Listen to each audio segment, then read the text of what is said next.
am on a little bit early today. We got Moto's Pathfinder campaign in a little bit. Not a little bit. It's like 5 hours away. So I just want to hop on for a couple of hours and get some GM prep done for my own campaign before like around 2 o'clock. In about 2.5 hours, I've got a little ritual of my own where I listen to a character playlist, get into character for that character.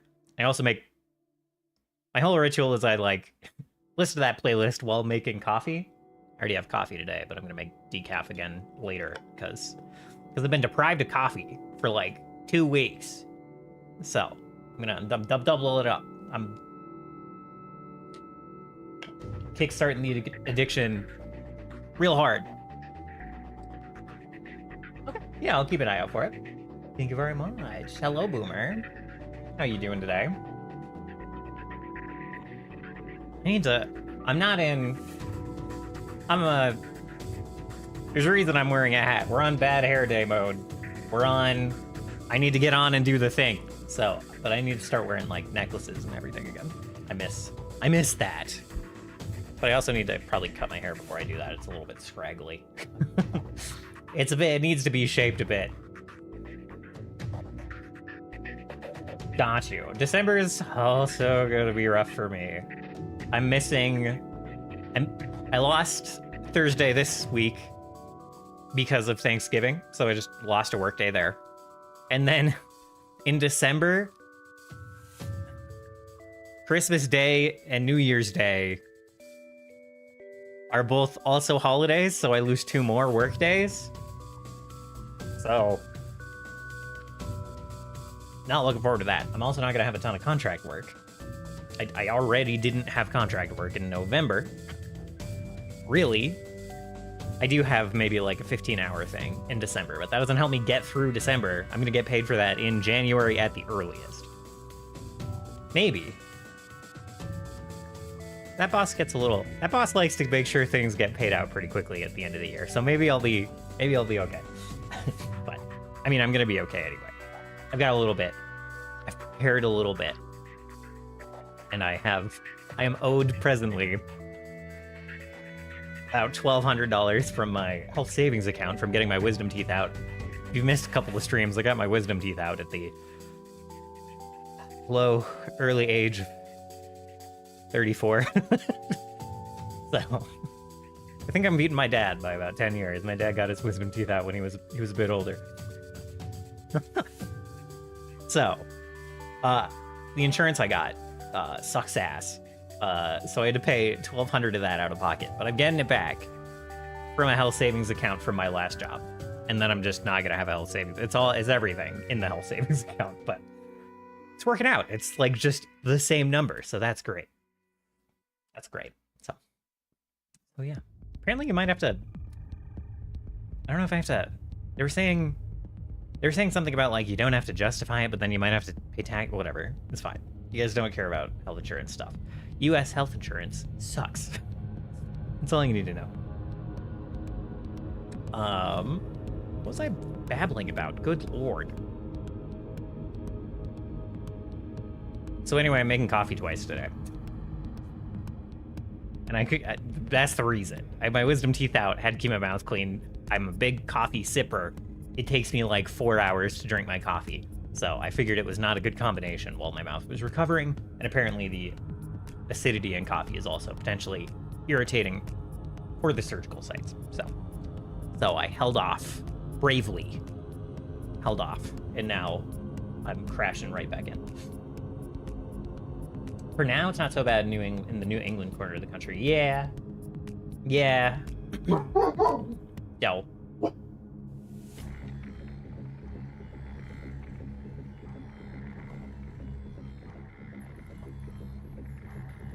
Yeah, I don't know.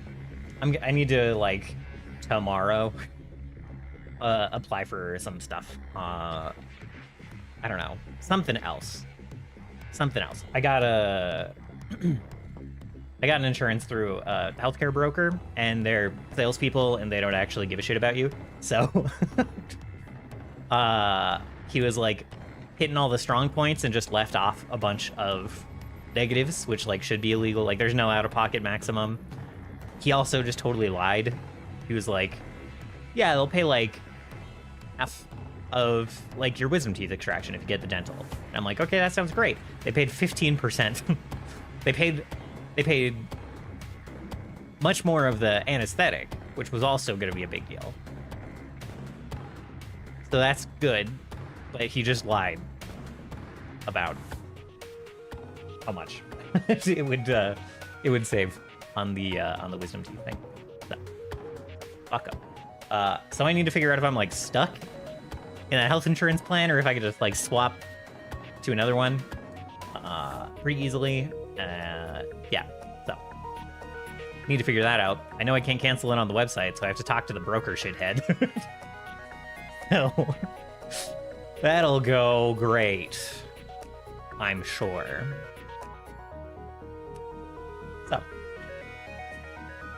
So we are here to do some GM prep.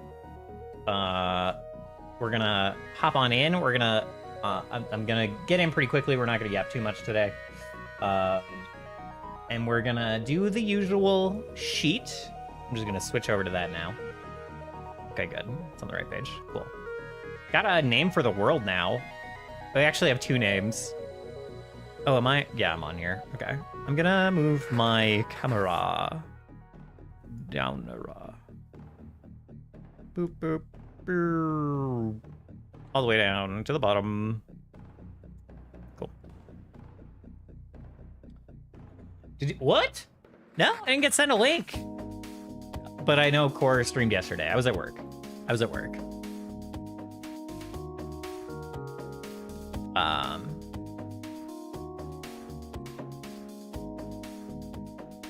One sec.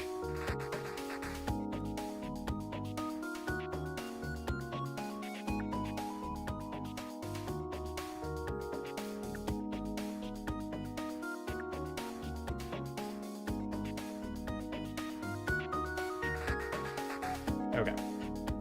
So, yeah, I'll get in there when I can. Mass Health dropped the ball over a decade ago and screwed things up, moving everyone randomly into a bunch of other health insurances without their consent or knowledge. Oh, fuck. Juggling insurances until I found one all my doctors and specialists would take. Now things are fine. Good. I don't know if I don't know. It feels like I make $20 an hour at work.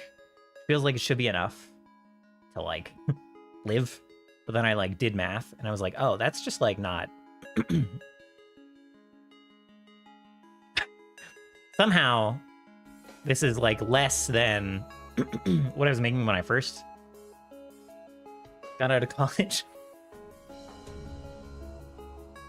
on salary. So that's gotta... I was confused about that. My throat is on some shit.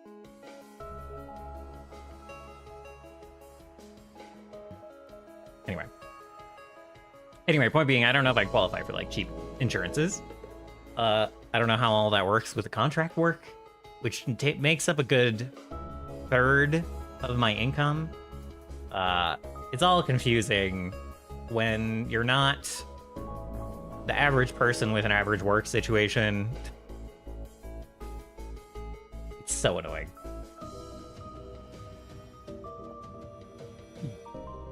Which is saying I have red bitrate. So if the video's crappy, let me know about it so I can stress about it. I can't do anything about it, but let me know.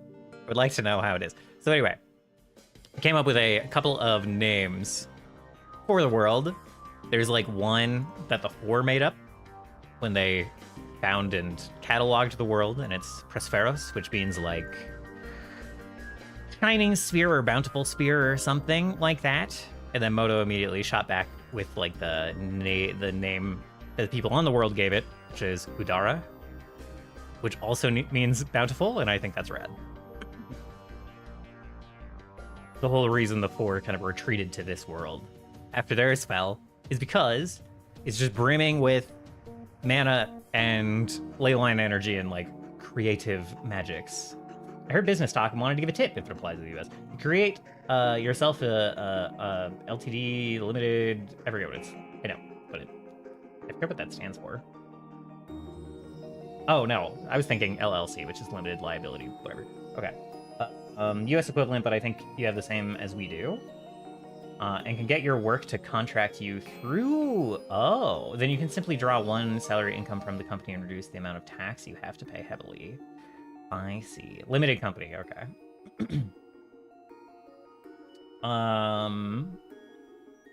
Yeah. I do think that's probably also true here. I do think that's true. I think... I think there is a line in... There's the line where it makes sense and a line where it doesn't. I currently only make, like... I don't make a ton from my contract work. It's, like, helping keep me afloat, but it's not enough to live on. I think the standard deductible that we have means that you have to be making quite a bit for it to make sense. I think. Because I think the standard deductibles work a little bit differently for solo proprietor contractors and LLCs or limited companies. I'm doing pretty well. I started talking, and apparently there's just a bunch of phlegm in my throat, so that's good. I didn't sleep a ton last night. And it was very cold yesterday, and I played with my dog in the cold in the morning, then I went for a walk with my dog in the cold at night. But other than that, I'm doing great. Recovering totally fine. Irritation is kind of gone, and I'm drinking coffee again as a result. So the wisdom tea thing is going well. Yeah. Oh, I woke up early. I set an alarm to get up early to do this, to prep a little bit before the Pathfinder campaign that I'm playing in later. So, so it is self-inflicted. But thank you. I will not tomorrow. I also have to get up early tomorrow, but I might take a nap after I get back. I gotta be well, I don't have to. I want to get something done very early in the morning, so it's just out of my brain. So I'm doing that. The post-turkey day ick going around. Maybe. could be.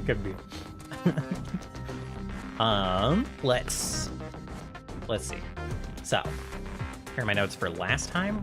How's the volume's kind of up there on the music, huh? Let's turn that down a bit. Hopefully that's still audible. Been battling sickness this week too, so I get it. Yeah, I feel mostly totally fine. I just woke up to, like, I got on stream and I started talking. And it's probably the first time I'm projecting for real. Like, since I got my wisdom teeth out a couple days ago, I was like, wow, it's really kind of hard for me to, like, project and, like, get to that low voice for some reason. I'm, like, up high and really froggy. When you have surgery in your upper mouth areas, it affects the whole shizness. The whole thing. So that's been weird. I like lost the bass in my voice for a while and like the ability to project. I was at work and I was like having to get real close to people just because I could not like do the full project thing. So anyway, I think that's probably what's like causing me to like have to clear my throat a bunch just because I'm projecting for maybe the first time. The mouth acoustics. Soundtrack knew we were about to get into the lore and kicked off.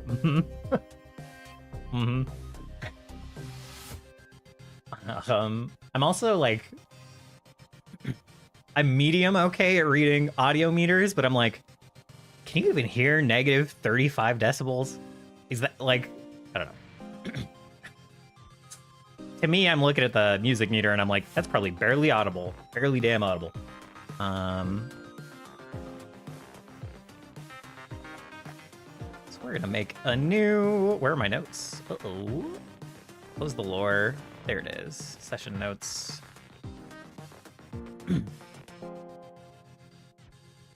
Cool. Session S2E39. So usually I do a bit of a recap, and we'll do that real quick. I would normally show the map, but we moved nowhere and did nothing. But you know, it's prettier, so we'll do that. We'll do that. Remind me to send you an image. Someone sent it to me years ago, and it's a stereotypical ideal audio balance for OBS. Also, by default, the meters do, I think, sample peak instead of true peak. Oh. That's good to know. That's good to know. Let's see. Let's go to Temel. You can change that, though. Okay. Yeah. I think I have enough. I know it can take a bit more CPU to monitor true peak, but like I think I'm sitting okay on that front most of the time. All right, so it's been a couple of sessions since we did prep, but I think last time we did prep, the party was coming down here and coming through here, and we were preparing some of the challenges here. So yeah, the party did make their way south into Temel, on their way to confront the Queen, who has started kind of a bogus war. Queen of Temel has started a bogus war against the King of Lanova. Kind of a wizard god king person. We've covered him before. Very powerful. And people were like, what the fuck? Why is this tiny nation declaring war against this huge, like, continent-spanning empire? What is going on?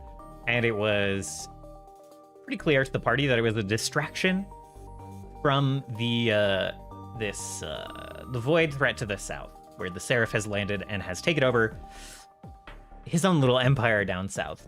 Kind of far away from here, but his eyes are turning north as he starts to spread his influence. His goal is to just take over the world, starting with this continent and Lanova, which is the strongest nation on this side of the world. So, the... Rude, sir.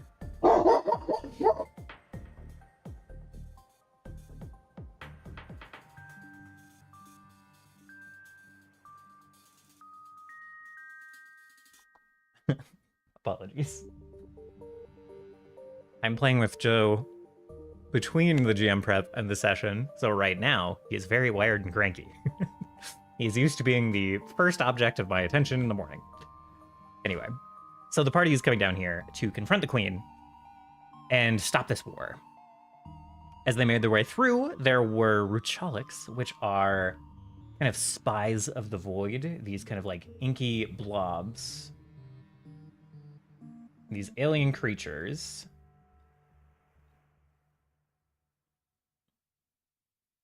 Who have the ability to read minds and rewrite minds.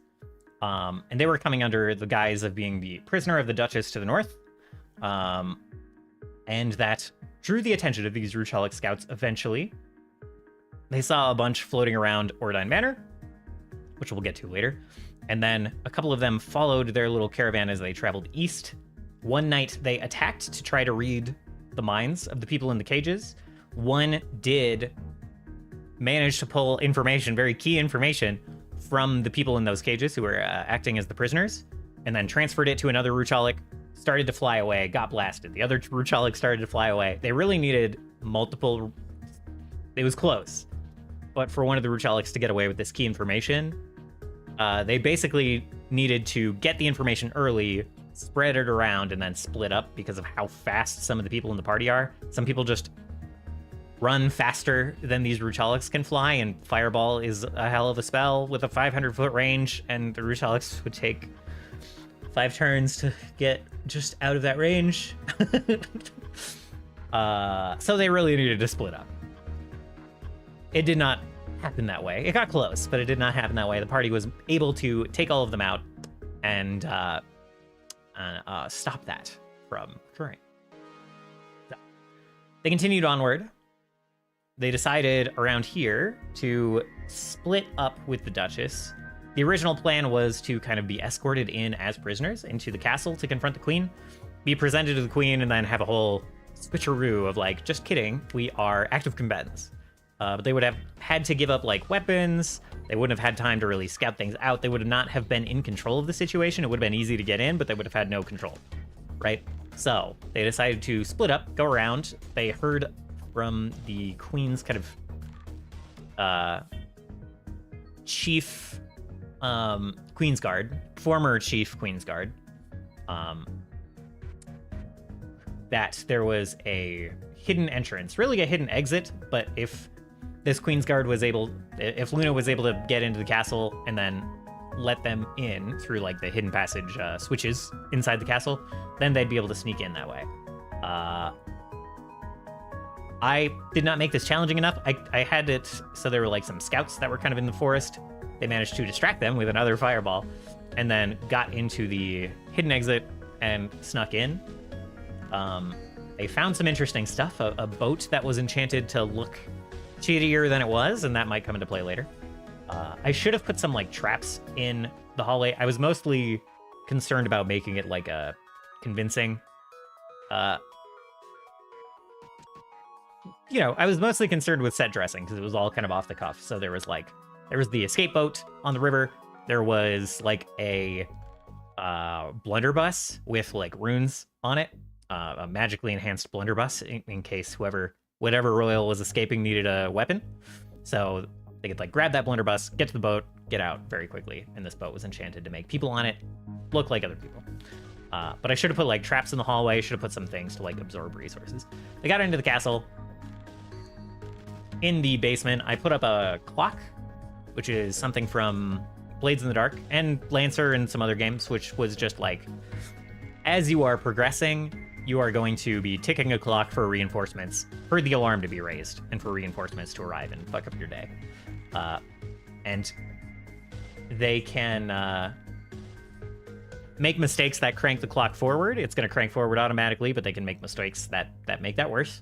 Or they can set it backward or set a delay to it starting, and they did a good job of that as they were entering and progressing through the hallways. And then they got to the Queen's room. That clock kept ticking. The Queen turned out to be a... how do you say? The Queen turned out to be an imposter. The Queen was taken over by a void creature known as a Gozreg. Look at this happy little guy. Look at this happy guy! Big smile. Yeah, he could transform into other humanoids. So he took over the form of the Queen and has been manipulating people from there. They kind of were tipped off. They had met the Queen before, but the Gozreg has not had time to get all of the Queen's memories from the Ruchalics. They've not had time to transfer all of that information over. So this creature did not... They kind of like set aside, they did not grab the information that they had met this group of random people down south like a month and a half ago. That was dismissed as unimportant information and not loaded into this guy's brain yet. And so the Queen kept talking like she had never met these people, and they were like, this is weird, this is suspicious. And then one of them cast Dispel Magic. They transformed back into their true form, and then they fought about it. The Queen had previously set like psychic triggers into the heads of the other Queen's guards that she had access to, including Luna and her two companions, that triggered when she said a command word basically saying like, be a dear and clear out the throne room, won't you? And so even though she was revealed to be this hideous creature pretending to be the Queen, this psychic trigger caused everyone. It's like a latent suggestion. You don't have to cast suggestion at the time. You cast suggestion earlier, and then you trigger it with something. And so all of these mind-controlled soldiers took up arms and fought the party. The party did an excellent job, actually, at... I thought they would just kill everyone, because they were talking the previous session about, like, we took this course knowing that we were going to have to hurt some people who had no choice in this. We just cannot fuck around. But they managed to fuck around a little bit, knock some people out, dispel the mind control of a lot of the others. They had a companion along that has... There's a character called Sentry, who is a automaton that they have picked up. Not an automaton. He's got a soul. Whole thing. Anyway, he's like a jailer person. He's a counter cult agent. And so he has the ability to take two people prisoner within an interdimensional space in his chest. So he did that for two of them. Yeah. So they managed to save every soldier who was mind controlled in the room and then take out this imposter with their help. And then we finally get to last session. last session was a big talky session, talking about, like, what do they do next? Got a bunch of information about, turns out the queen is still alive. Turns out the Oradines, who are a group of kind of shitty NPCs that they were coerced by the Void and the matriarch of the family, DeLeon, was basically cooperating to save her family. In particular, two of the younger members of the family who are kind of held hostage in their manor now by this literally physically twisted man known as the Witness of the Void, who calls himself that. So they're being held hostage back at this lake at the manor that they passed very early on in their adventure into Temel. And the party has decided that they're going to go there and try to free both the queen and, at the besiegement of Lady Ordine, all of the Ordines currently held hostage there. Maybe with the exception of Martel, who is just a shithead who's cooperating with the Void fully because he likes the cool digs, likes the gifts that they're giving. So, found out all of that at the start of last session. And then this is going to go back a little ways, but Steris, one of the characters in the monsters, one of the characters in the party, had gotten revenge on someone who had done her family wrong. A person who had willingly become a werewolf, but then as the Void arrived, the moon kind of got taken over and twisted, and the moon sang chaos into this man's head, and he listened willingly, he says, and in the process of that, harmed quite badly Steris' family, was part of a mercenary troop that was hired to go clear out this den of monsters. They're like stenos, which look like Medusas, and so they were hired to go clear out this temple full of Medusa-like creatures who happen to be Steris' family. So this guy, Trebert Wolf, was part of that group, murdered all of Steris' kind of adopted family there. Steris got revenge on him. Isha, another character with a lot of interesting things going on, used kind of a cheat death that they had that they were going to use for the party at some point, but used it on this character instead to bring him back because she was like, if he remembers the truth, and if he is cleansed of this affliction that is twisting his mind, he will be useful to me. So that caused a bunch of party drama, and the last session was really all about that. Was the party arguing back and forth, was Steris trying to figure out if she was gonna kill this guy or not. And she decided not to, because he had this line about, like, look, it was always gonna be, Isha was always gonna get someone who's been twisted by the moon, twisted by the Void, and redeemed. Someone who has caused harm. And do you want that to be someone that you know and understand, or do you want it to be, would it be easier if it was some nameless other? Would that be easier to forgive for you? And Steris backed down after that line, which I thought was very, very cool. Very cool interaction. And yeah. That's roughly where we ended, with Steris in an absolute rage about that, not handling it well after making that decision, and the party roughly planning to go and invade this manor in the next session. So that is the recap, truncated a little bit, and I thought it was all good times. Really, the only thing in the last few sessions where I was like, oh, that could have gone better, was kind of the infiltration of the castle. And then the boss fight was a little easy, but it's fine. It's all part of the mind control gimmick. If you have a counterable mind control, can't be mad when people counter it. Isha was rolling like fire, though. I think she could counter... I think it was a one higher level spell. She had to succeed on every roll. Yeah, she would not have been able to counter it if she failed the rolls or used a lower level spell slot. So she used all of her highest level spell slots to counter this mind control. Sounds like a fun campaign. It's also refreshing to hear the squad isn't trying to just kill everyone. Yeah. There's a lot of trying to save people and a lot of trying to redeem people in this campaign, to the annoyance of some of the party members. But we've got Voraktee in the campaign. We've got like half the party is trying to help the common folk or help the people who are being manipulated, and then half the party is like, no. fuck those people. They turn to the enemy. They don't deserve a second chance. So there's like juicy party conflict there that the players are all into. So that's been a good time. That's been a good time. And Voraktee is a dungeon who's trying to fill his dungeon with unconventional allies. So there's a whole thing going on. There's a couple different mini games going on with one person trying to get revenge, one person trying to pick up every vaguely useful person they run into.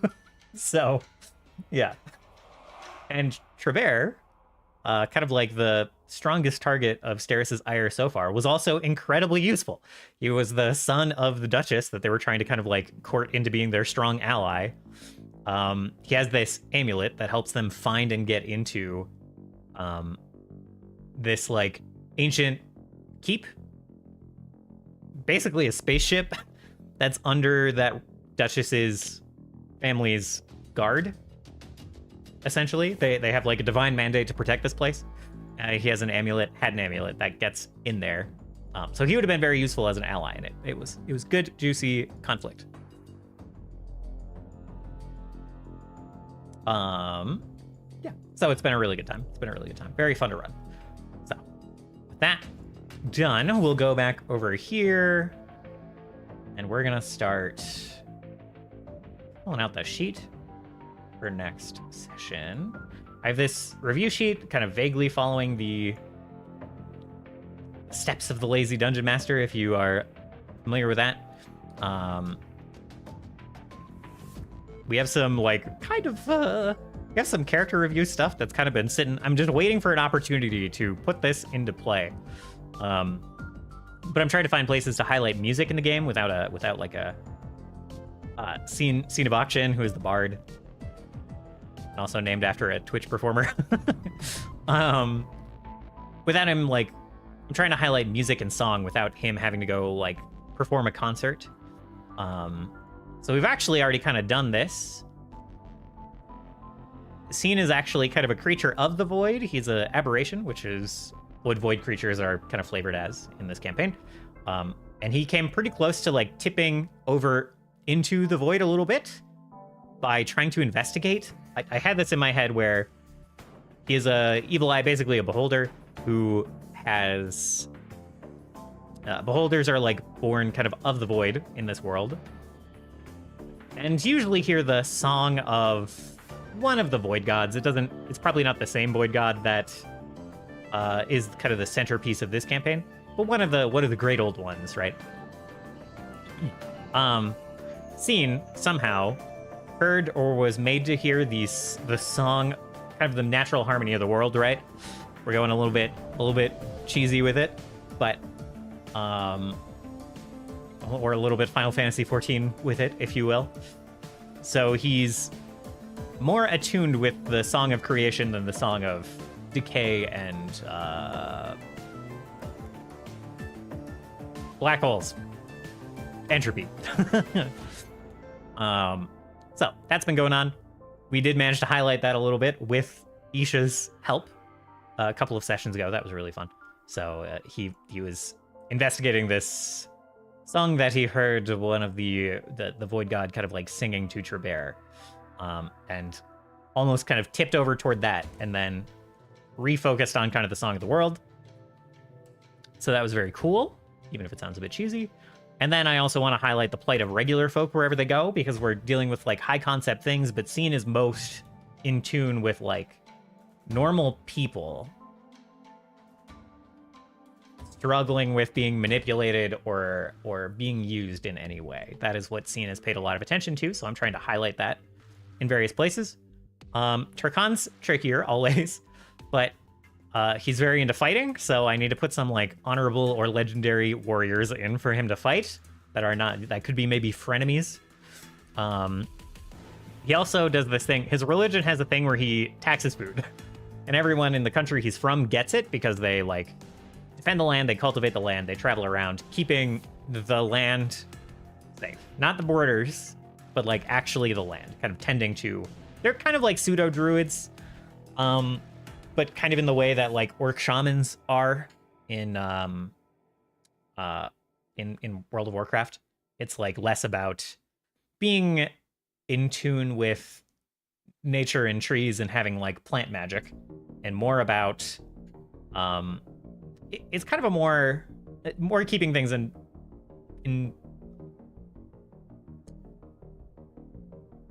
it's like a less mystical side of it, sort of. And less like actually listening to the planet talk, and more like just helping the land thrive. Maybe that is pretty druidy. I don't know. It's flavored more like shamans from WoW. Anyway, so those are the two things I'm looking to do with Turkon a little bit. The other players are mostly eating well. They're mostly served by what's going on in the campaign already, so I don't need to throw too much extra in there. They all have stuff coming up. So these are the main things that I need to try to find places to sneak in. As for scenes to outline, we still have... we actually got Barobra and Isha in. We can ignore that one. Isha was offered a... Isha is thinking about splitting with the party for a while.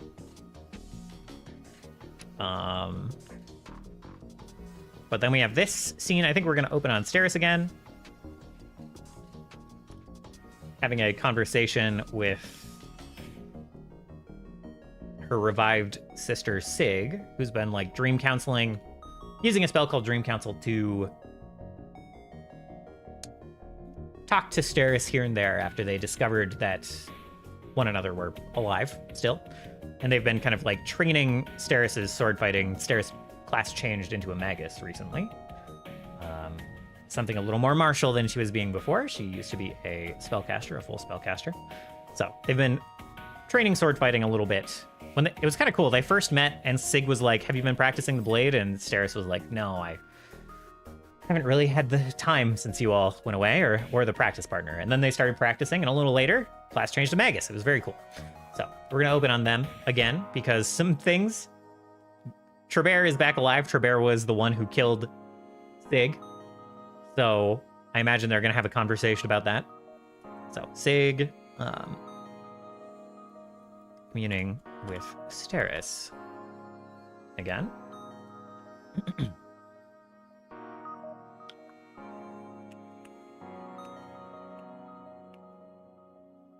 I don't know how this is going to go. It's going to be a very Steris-led conversation, so I might just leave this here. We'll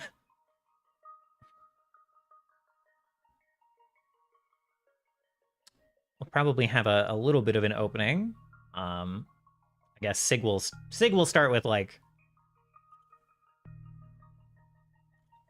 something like, "I heard that you have revealed the traitor," or revealed the false queen. Excellent work. So the thing going on with Steris' two revived sisters is that they are working for the Void in a very interesting way. They're working for someone who started this whole thing by destroying some of the protections that kept this world isolated, because he wanted the world to unite and work together, and no better way to do that than a common enemy, and there was a convenient common enemy knocking on the door. So he turned to darkness, made a bit of a bargain with the Rotting Mother, who is the great void god that has kicked all this off. Really, her son did, but whatever. And so he is working to make things as bad as possible without tipping it over the edge.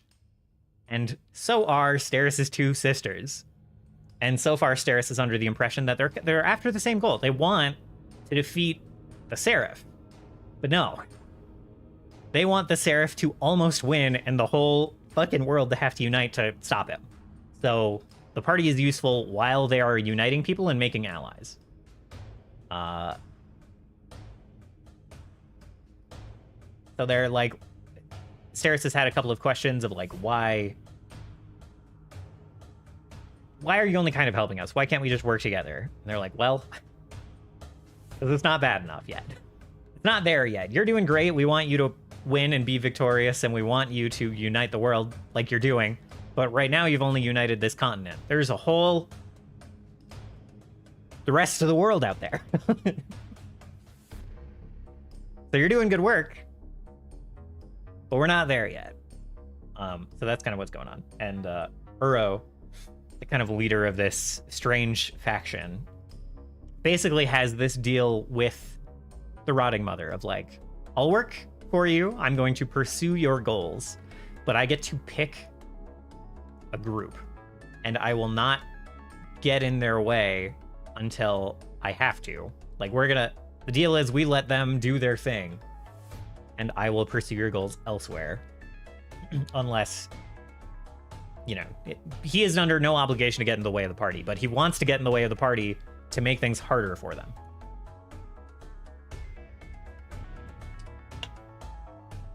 But not while they're making allies and making friends. That is good for his. So anyway, that's why Sig kind of already knows about it. The other sister, Scry, is going to be in town.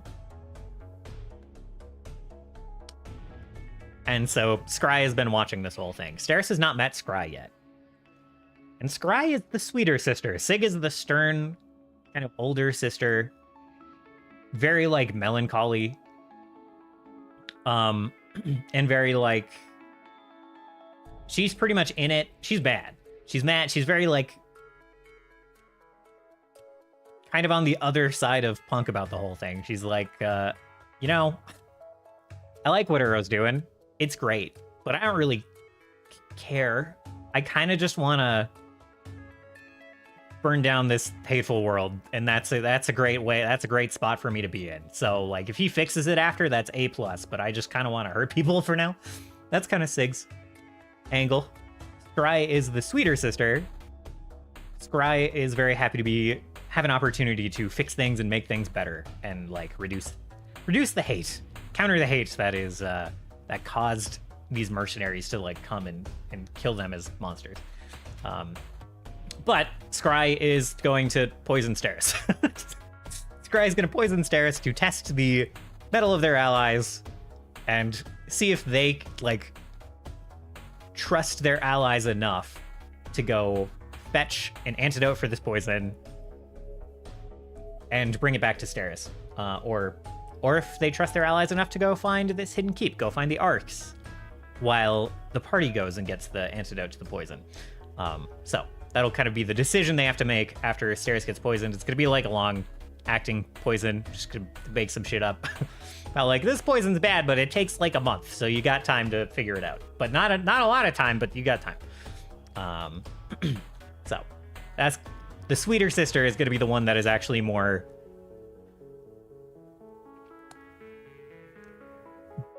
bad, more manipulative, and like actively working against the party more. So there's that. I feel a little bad. Steris is already really mad, and then this scene is gonna happen, and like I think it's just gonna turn the screws more. And I'm my brother called my campaign toothless a while ago, and I am concerned that I am over-adjusting, overcompensating, and being too mean. But maybe mostly just to Steris. So that's gonna happen. From there,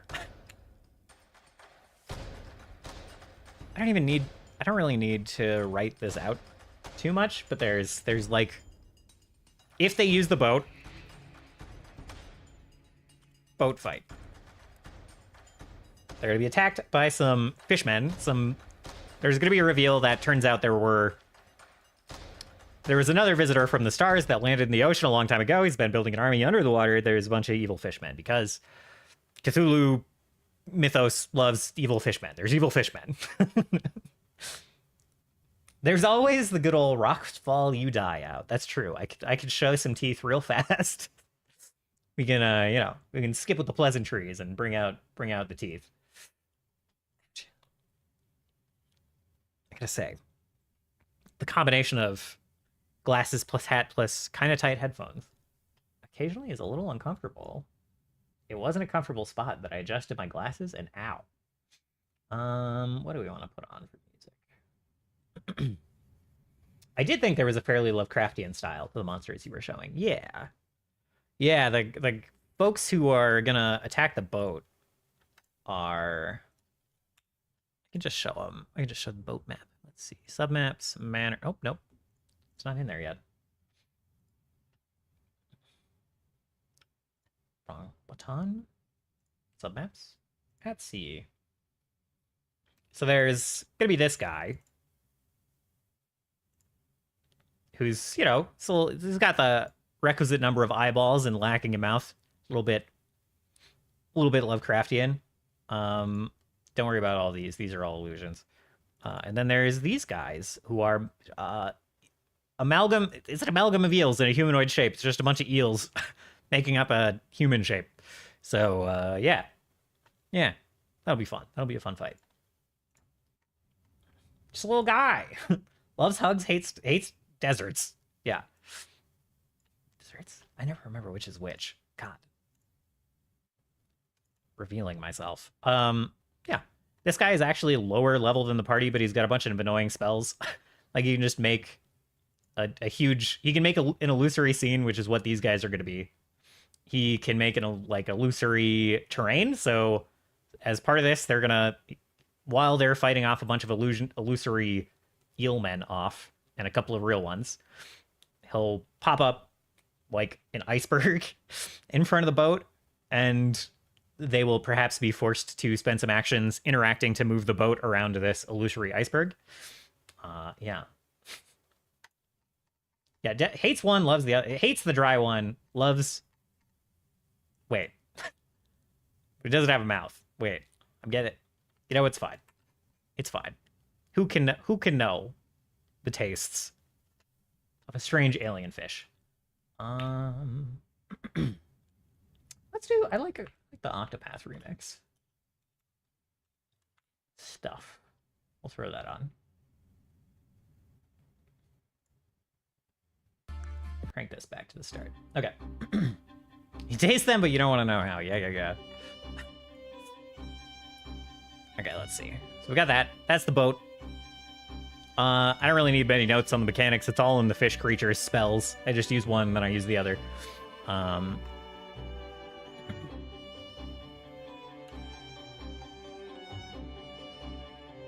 then in the swamp, if swamp,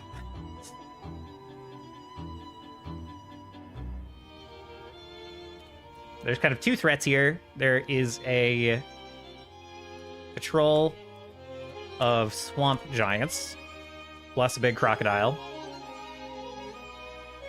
And then... Does Ruchalik have two L's? Gosh dang. Gosh dang. I always forget. One L, but it's not an apostrophe, it's a hyphen. They have a hyphenated name. I should, you know, identify with them a little more. I have a hyphenated name. Why do we keep... It's very rude of me to keep forgetting that they have a hyphenated name. Ruchalik Scouts. So, the Patrol of Swamp Giants is like an actual fight. The Ruchalik Scouts thing is like, can they if they get spotted, first of all, can they stealth? Second of all, if they can't stealth, can they kill the scouts before they get away? Because that's more interesting than actually fighting Ruchaliks at this point. So, that's kind of the options there. Manor grounds. And again, we're going to have some, like, kind of shitty human scouts.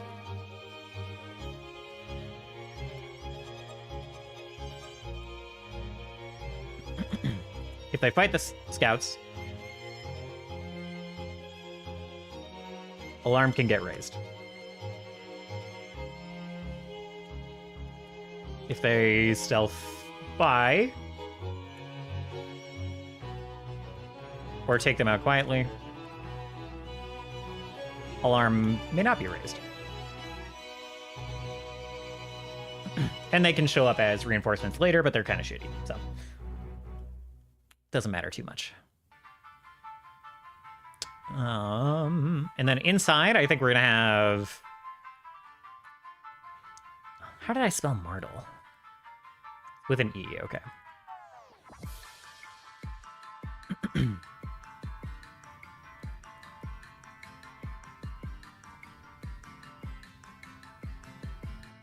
So there are roughly, I said there were roughly 20 guards.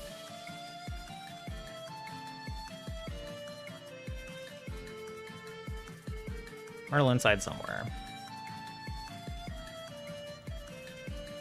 There are 20 guards in total. Shitty human scouts outside. 3. So somewhere there are 17 guards, 17 security personnel in the manor, but they may not all, they definitely don't all live in the manor. So I have to decide how many are inside. And do the others live? It's better if, for me, better for excitement if they live on the grounds, just like off camera. If there's like a separate building for staff. That is probably how this works. And it probably includes guards.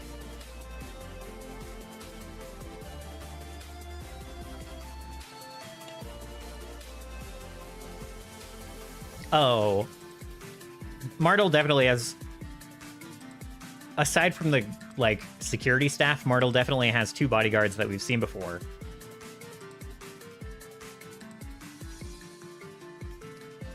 And I think they're going to be stronger than him. I think he's going to be a spellcaster. He's basically going to be a divine caster with spells from the void, because he's just fully cooperating. So he's been given some magic. And then he's going to have 2 bodyguards that are a bit more physically there. He's just kind of a shady, scrawny guy.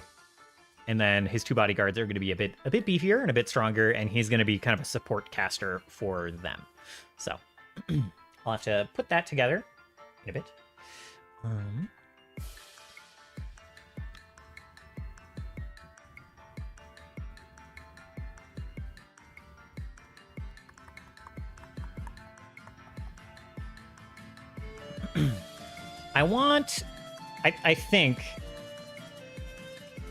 I think 3 outside.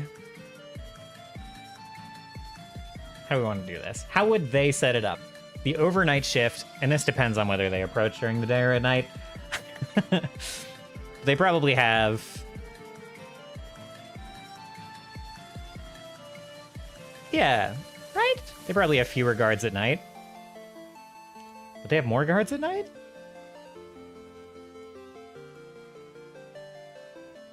How would a noble family think?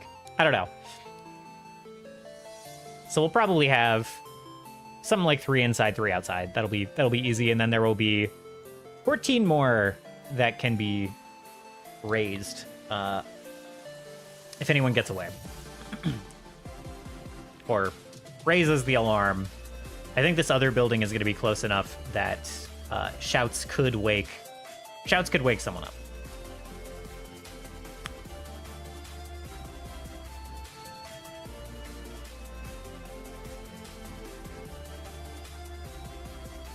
Guards inside. Ditto.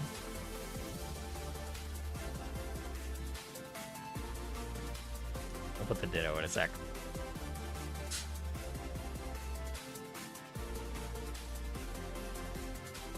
Shitty human guards inside. 3. All downstairs, maybe?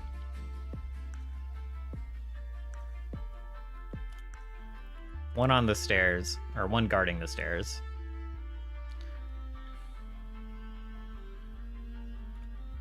Two in places we'll figure out. Same thing, potential to raise alarm.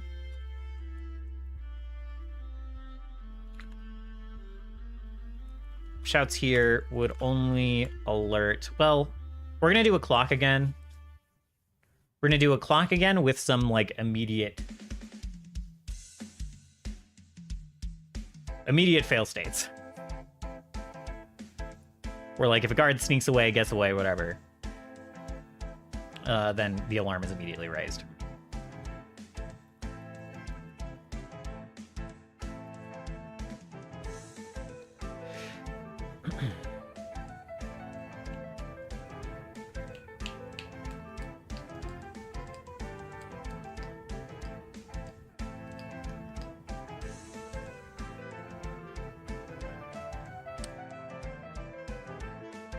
Maybe we'll do I was going to do a 4-segment clock, keep it simple, especially since it doesn't take too much to... I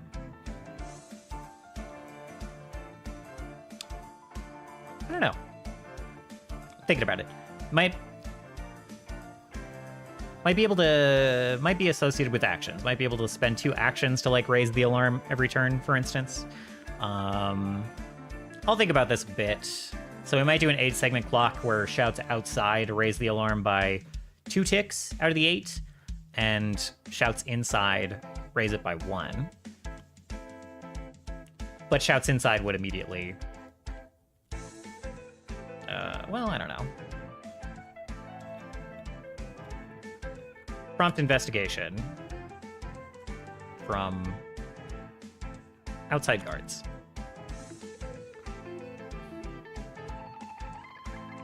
So we'll do something like that. I'll figure it out.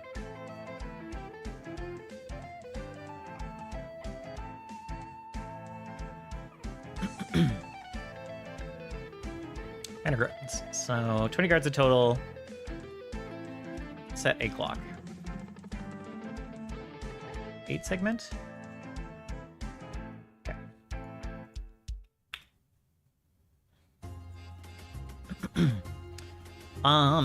The other mortals are going to be inside. Not the other mortals. The other Oradines are going to be inside somewhere. And the party has a mission to rescue them. So we'll do that. We'll set those up. Figure out where they're going to be. They might also be upstairs.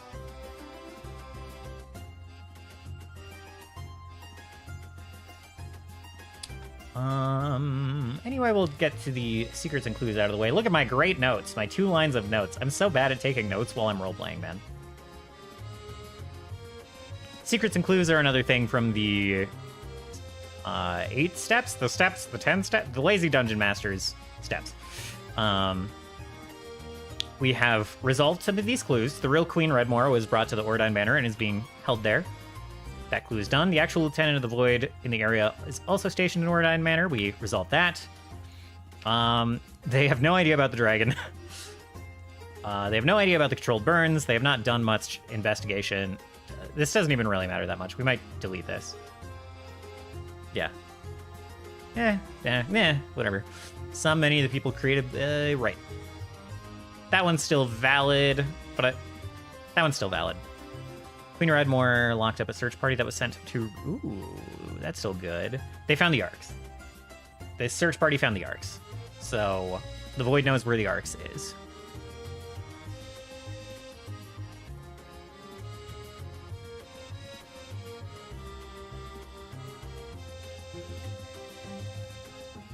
And I forgot that I seeded this already. So there's a Void Aligned group kind of investigating the location of the Arcs. We triggered the story about the secret door. That turned out to be the door in the forest leading into the castle. We don't have anything about a taboo area where an ancient creature lurks. If the Seraph gains control of the ley line nexuses, he can usurp the forest as the primary deity of the world. That has not been hinted at either. Okay, so we have 3 to fill in. I always struggle with this part. Sly Flourish, the person who put together the steps of the Lazy Dungeon Master, is always very snappy and quick at this part, but I struggle. Last time I rolled some random stuff, and it resulted in the secret door, which is a very key thing, as it turns out.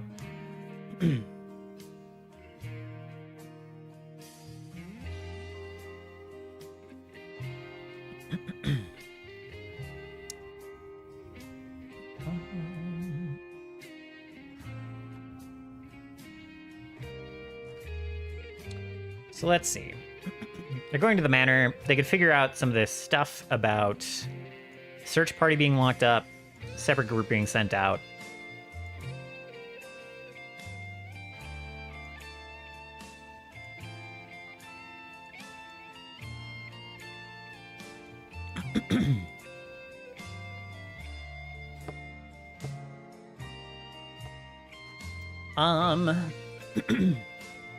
The Void has servants in the sea.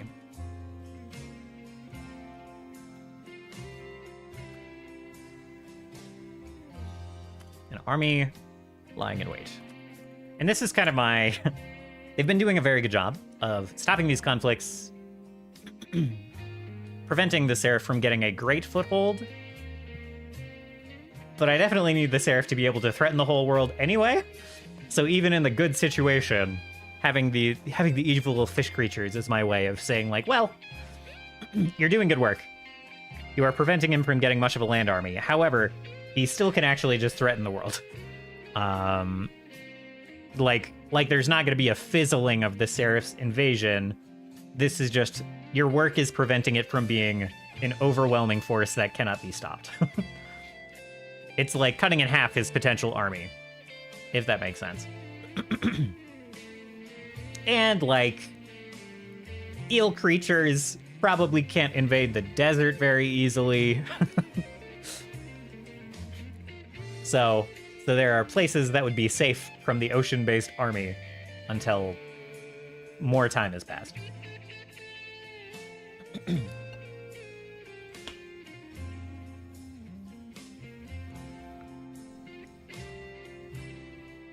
So we'll have that one. We'll hint at that a little bit more.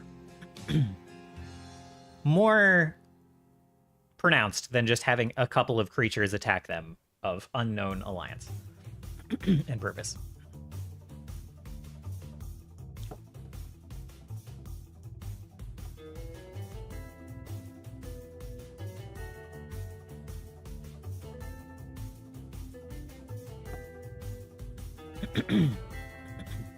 Goodness.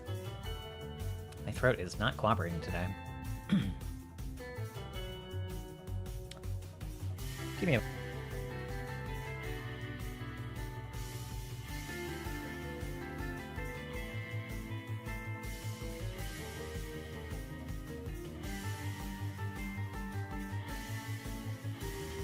Don't mind me. Just choking on water. Trying to give myself pneumonia, you know?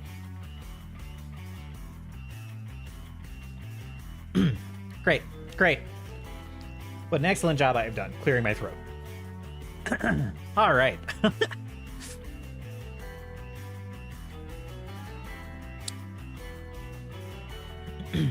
Do I need any hints about the Witness of the Void? I don't know.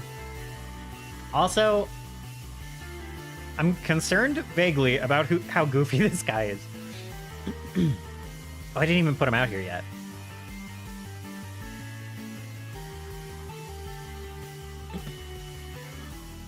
I did change his name, right? I can just search Witness.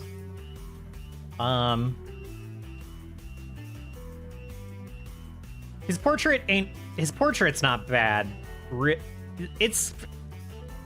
His full art is just a little goofy. Like, he looks more goofy than, like, cold and threatening and mystical. You know what I mean? But, whatever. Whatever. All the more embarrassment if they get fucked up by this guy. He's got pretty cool abilities. He can teleport around the place at will. No limit on the number of times. He can teleport other people around the place. So this fight is very quickly going to end up not in this room. I think he's gonna teleport like all over the manor if it doesn't get too annoying. I don't want him to have to chase the guy down too much, but and I'm also thinking about having some kind of lair action, some kind of hazard going on, because he has an aura that like destabilizes people around him, and things around him, and I'm thinking about cranking that up with a hazard somehow. Though I don't know how. Not sure how yet, but we'll see.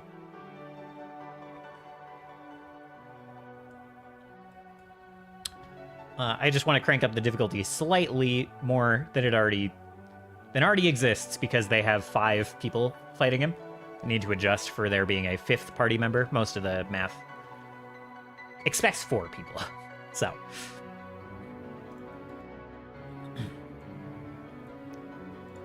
So yeah, I don't necessarily think we need any secrets or clues about the Void Man. He's fine. I think we will pull out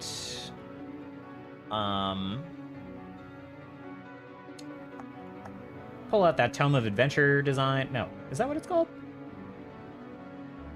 I never remember where I put it either.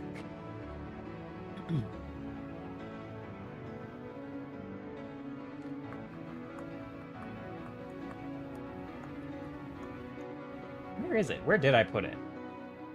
Art Dungeon World Blades.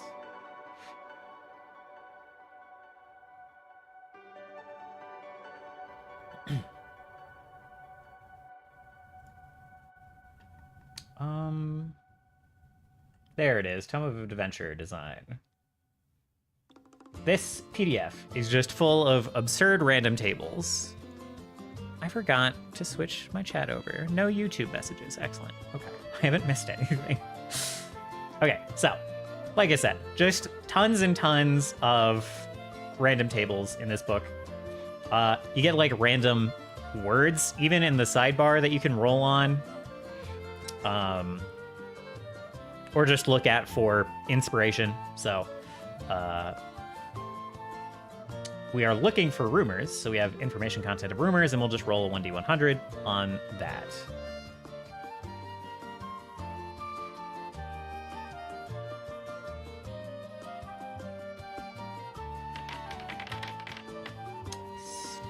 All right, nice. 69, okay.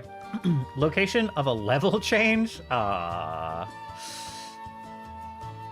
Feels very Dungeon Rumor. Am I in Dungeon Rumors? I wish there was a... Yeah, we're in Chapter 3, but... Gotta love that it's just fully doxing me in the PDF pages.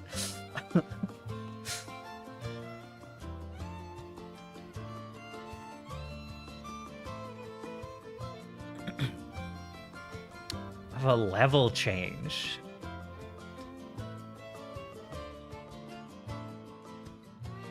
Well, I didn't know when a secret door would show up either, and I still wrote it down, and it still became very relevant. But a level change? I mean... I don't know. There are secret backdoor stairs in the manor. It really doesn't matter, though. I'll write it down for now.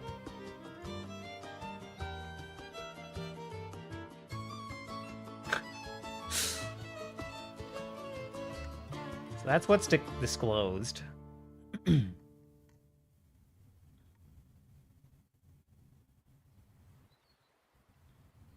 Oh, I could... Ooh, a letter? Well... Yeah.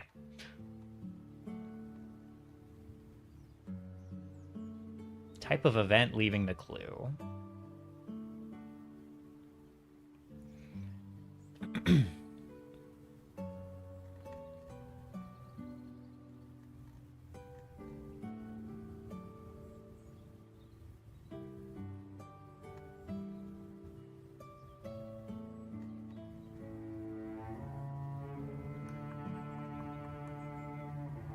Information. Okay. I can't believe this one is also the location of a level change. Shit. These two tables are related, I see.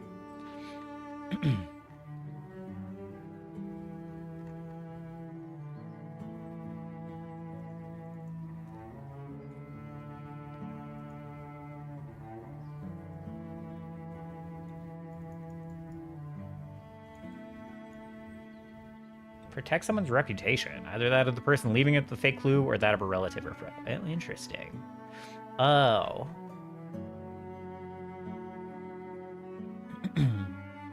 I actually don't want to know. So the idea with secrets and clues is to help improvise. So you're not supposed to have a specific way that it is revealed. So these side tables are not as helpful to me.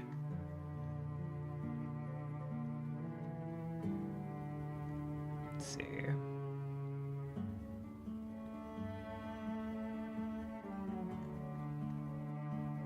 What still remains?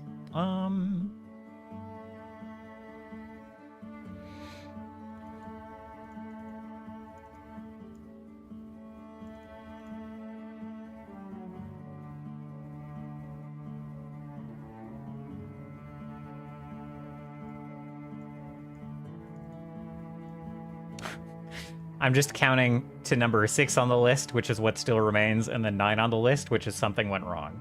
And those are kind of pretty evocative.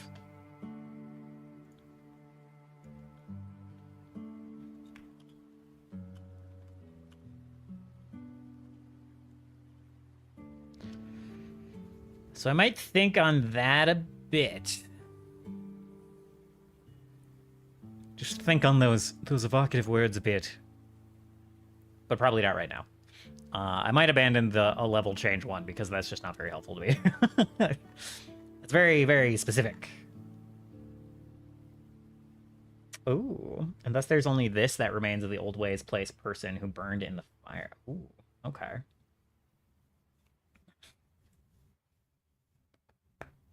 Oh, I like that.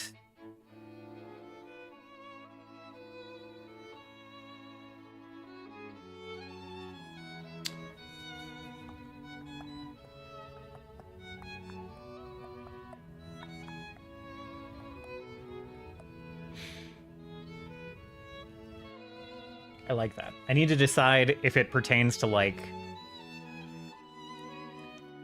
Tamil or the Four or the Void. Basically, yeah. Yeah, I like that. I need to think on that. That's gonna be one for the walk later. It's gonna be one for listening to tunes and zoning out while my dog barks at a squirrel. Okay. That is mostly it for our worksheet, though. Until I figure out what the heck is going on with these clues, anyway. A level change. I might. I'll come back to it. I'll come back to it. Secrets and clues. I'm awful with them on stream, but I'll figure out more later. So real quick. So I'm not ruffling any feathers. I'm going to switch over to the Pathfinder category on Twitch while we are talking about... Oh, what do you mean offline? Restream better not kick me offline when I change games on Twitch. That would be so fucked up. I don't think it does, but... Little, like, things could get more intense. A cup could be filled from a kettle. Mad times. The level... Oh, yeah. The level could be metaphorical. That's true. You're still live from what I can see. Good. I think it just... I think the OBS restream plugin is a little bit of a liar. Sometimes. Okay. Also, I think I need to...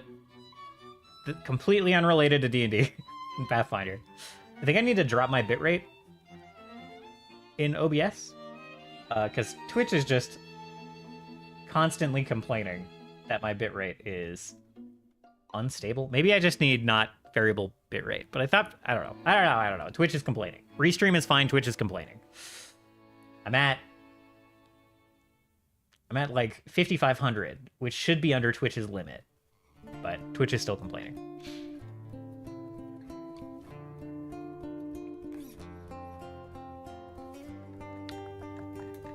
So anyway, unless I think of more scenes, I think our worksheet here is done.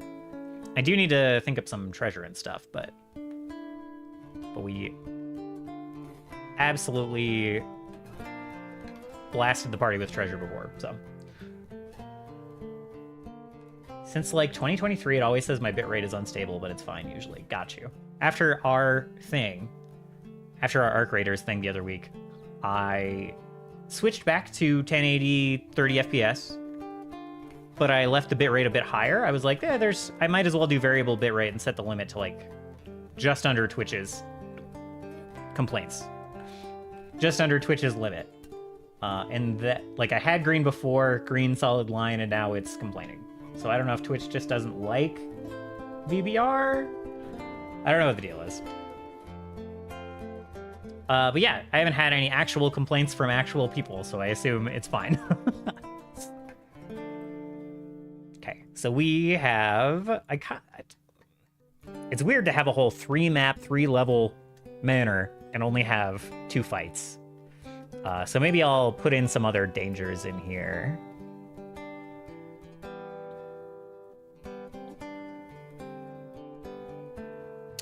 Always used VBR in pre-2023. It never complained, so I have no idea, honestly. Yeah. Yeah, not sure. It'd be nice if it gave a little bit more information, but if it looks fine, I don't really care. Okay, we're gonna put our scouts outside.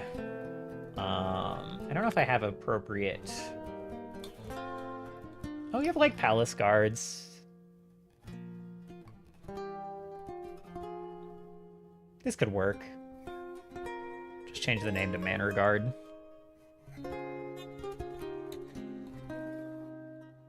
Like I said, they're going to be, like, shitty, low level. These are 5 levels below the party. The challenge is not killing them. Frankly, the challenge is silencing them without killing them. And maybe I need... I don't know. It's fine. These guys might be a little too easy to sneak past. Always used CBR. Can't remember. It's been so long. Yeah. Fair enough.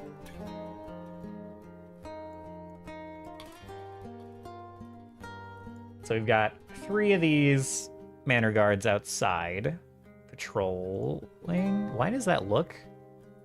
Oh. What is happening with your token, my dude?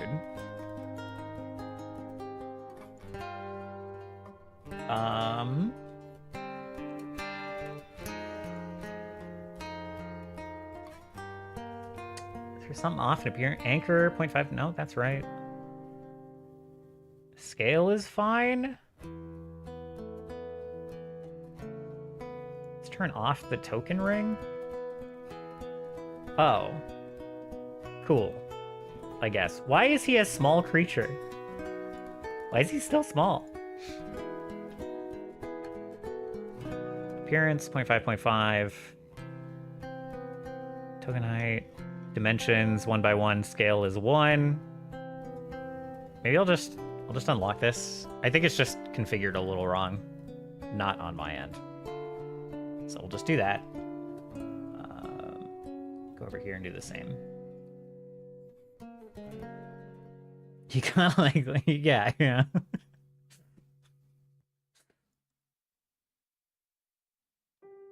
Night shift is, you might be drinking right now. Night shift is rough sometimes. I'll turn off the ring.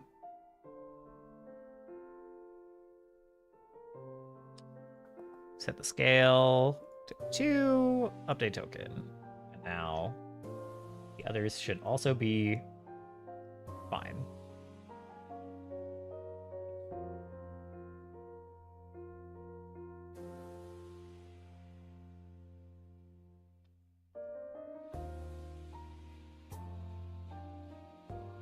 And it's just going to be a Zelda-ass patrol. Where this guy's, like, going back and forth. You know, going, like, this route. These guys are going to go, like... Wah, and, like, wah. So.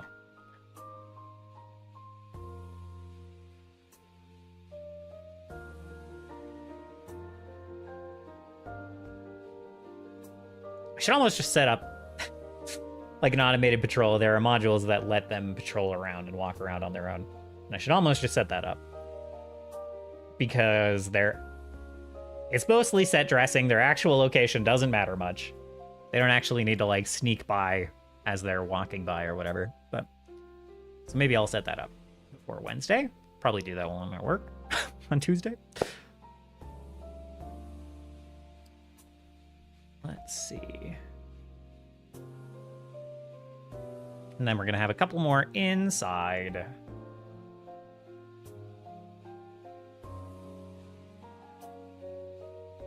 It's going to be 1 right in the door, guarding the stairs. And you know what? This kind of works itself out. They don't need to be in any of these side rooms, unless there's a door out of the kitchen. There's a door. What did I unlock? What did I just do? What did I click? I have so many things that I can mess with.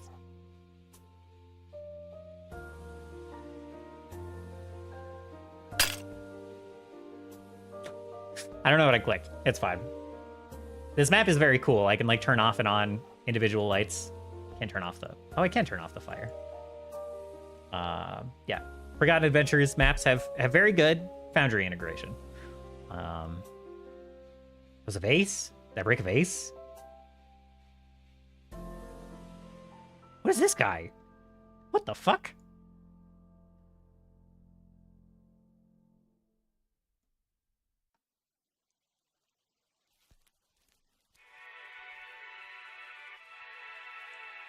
Did I accidentally bring him up by clicking something? What'd I do?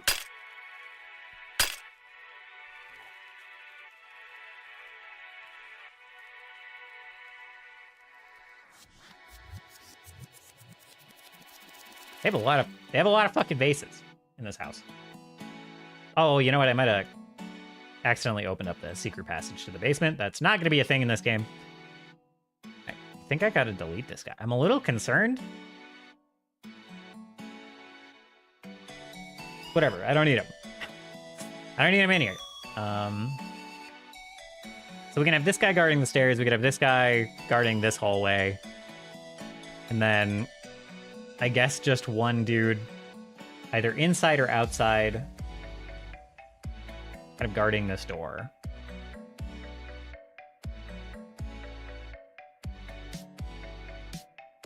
And then somewhere we have Martel and his goons, and that's going to be a more real fight.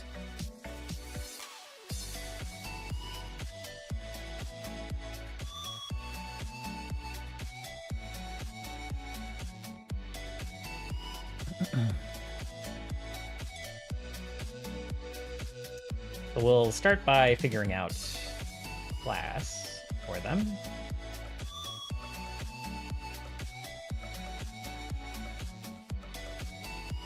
I think it's going to be Ranger, Rogue, Cleric, or like Ranger, Fighter, Cleric.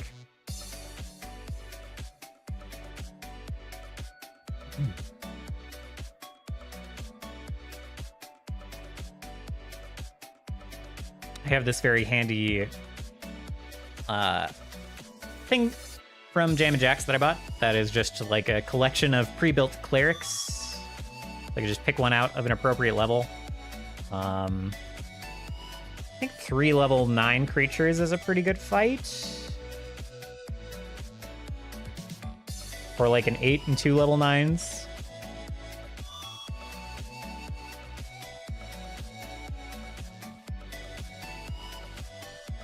Let me just see real quick.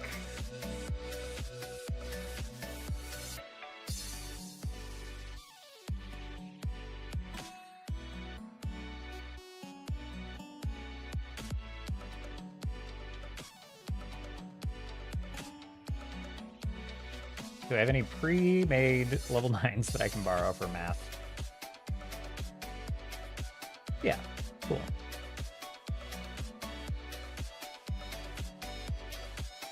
Do something like this. Make 2 weak scorpions.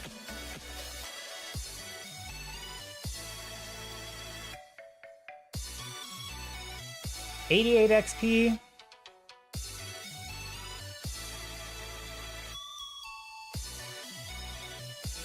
For context, that's a pretty reasonable encounter, 88 XP. In Pathfinder. That's going to be like your typical encounter, a little bit on the tough side. 120 is like a boss fight, and 160 is like a end of arc boss fight. 104 is a bit on the tougher side. And that was just from bumping 1 up to level 10. I might do that. Because the party's pretty charged, pretty strong.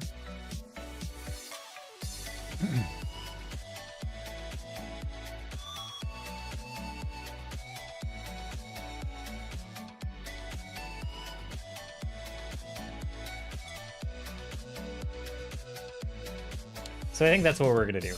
We're going to do an 8, a 9, and a 10. And the 10's just going to be a big brawly boy. The level 8's going to be a caster.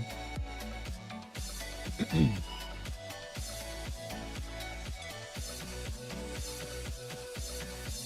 don't think I ever gave Martel art, so...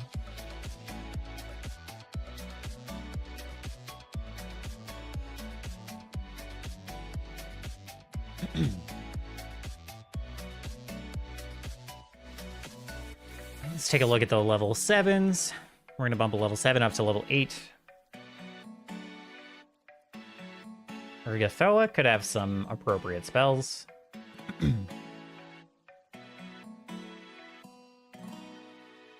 The other 3 are mostly good gods. Yeah. Saren Ray, Caden Killian. Sandalay? I'm not familiar with that one, but Urgathoa is evil enough. Evil enough, dude. We'll throw that in here. And we'll have to adjust his spells. And his art.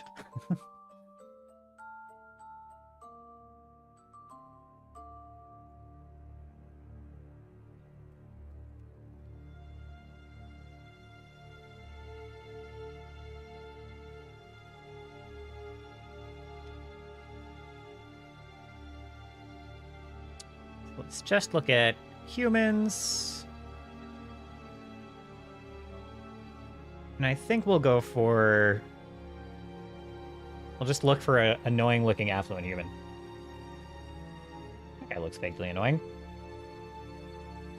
Are you wearing a gas mask? Oh my god.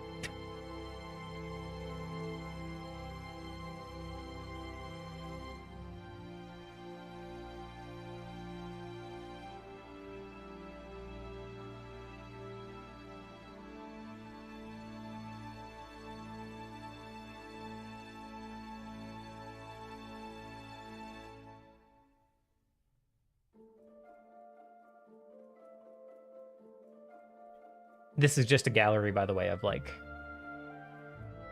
basically official Paizo art. They have a Foundry integration that lets you use a bunch of their art.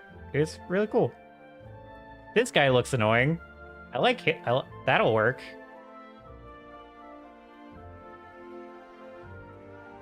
Throw that on there for now.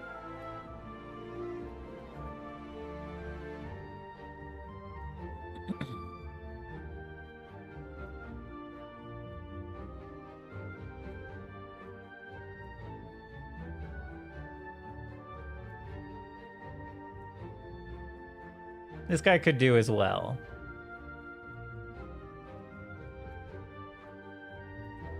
I guess his mom is quite blonde, so that could work. Keep that visual identity.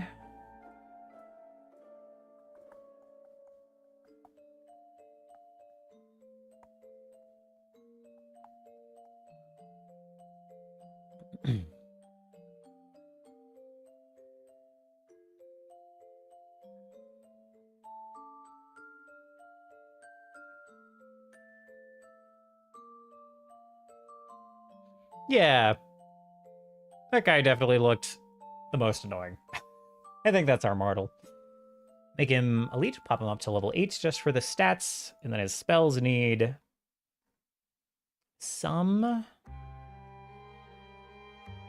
Oh, good focus spells already. Chill Touch. I don't think Divine Lance. I know Divine Lance can be flavored to be like evil damage. Oh, this is... Yeah, these are old spells too. Evil damage doesn't technically exist in Pathfinder anymore after the remake, remaster.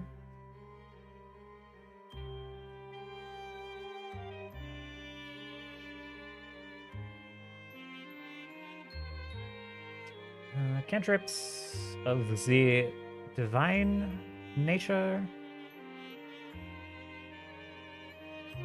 Got days already, that's good. Is there a... There is a remaster version of Divine Lance. You can do that. Trash this one.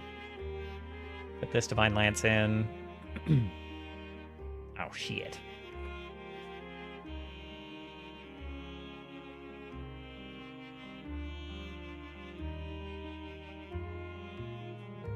Okay, cool. Easy enough. Wow, they buffed the range of Divine Lance to 60 feet in the remake. Cool, cool, cool.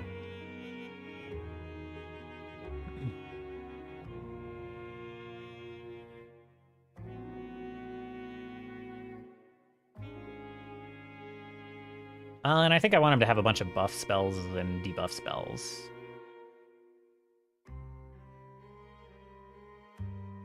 Enervation works. Painful vibrations.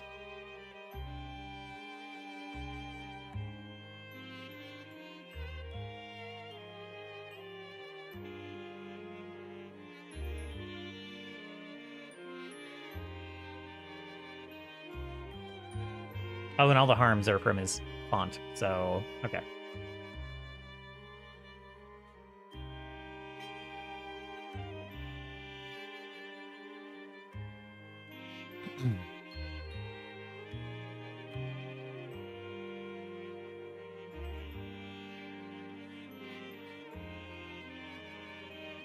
Seal Fate is weird, right?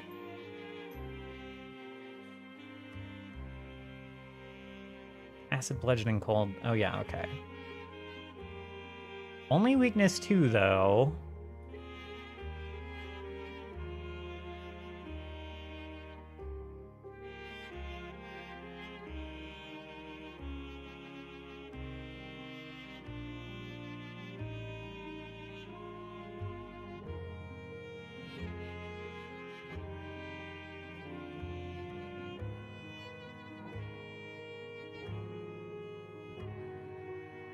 Maximum level creature that can be automatically killed. I don't even see this automatically killed rider. Level 7 or less dies. But at heightened +2, oh, increased by 4, so it's level 11 or less. Okay.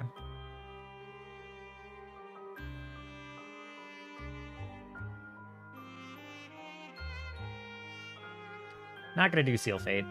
Let's see. If you want to make him real annoying, give him Wish. But his only use of it is to switch planes as a reaction when he would be reduced to 0 HP. That's not bad. He's definitely cowardly enough for that. I think he'll do Whispers of the Void instead of Vampiric Maiden.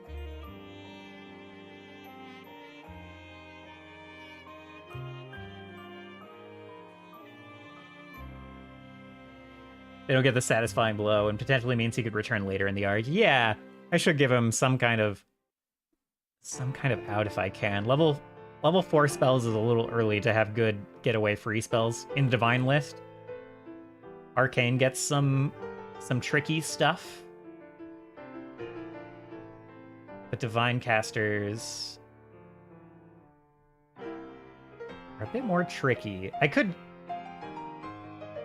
could amp him up and give him higher level spells because he's chosen. Chosen by the Seraph. But I don't want to be too annoying. I don't want to break too many rules.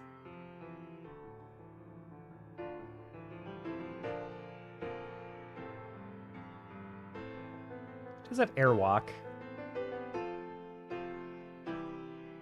He's not very fast.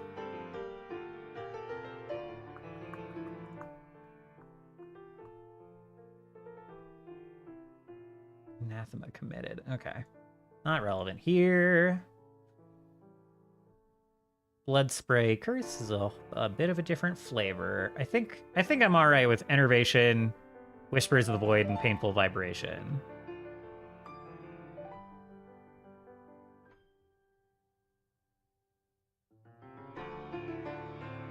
It's weird to give him Bless, but I might do that. For his buddies.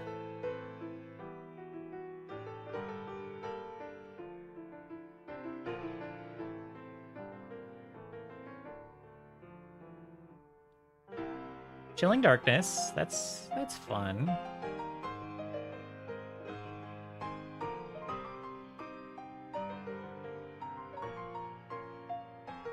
Flame Curse.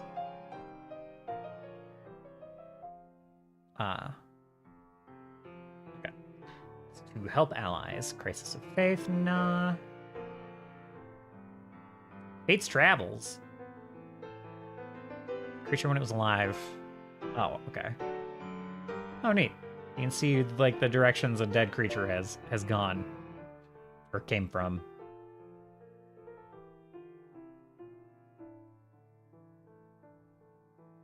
One creature. I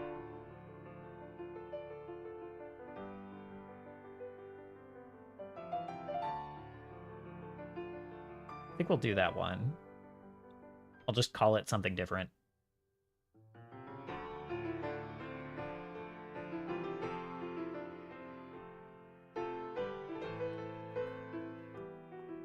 Mind of Menace could be good.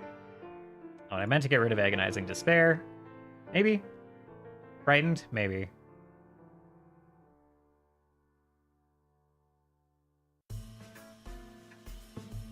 A little more fun than blinding someone.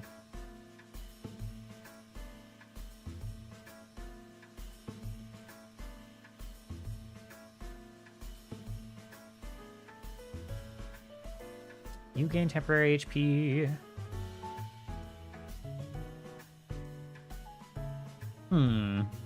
What does Mind of Menace do? Oh. Oh, Mind of Menace reverses mental effects. Okay.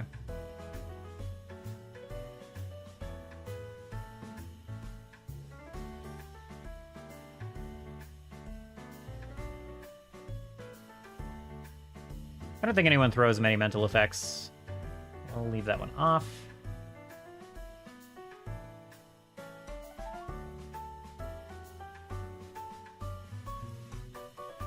Cast a spell, you place a failsafe, do that, blah, blah, blah.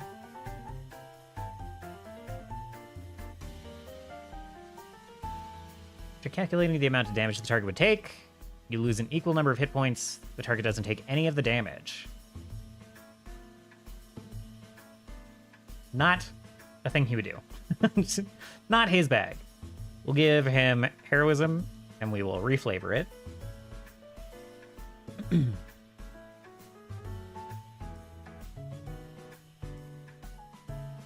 Not really interested in Vampirism. Not really interested in Blindness.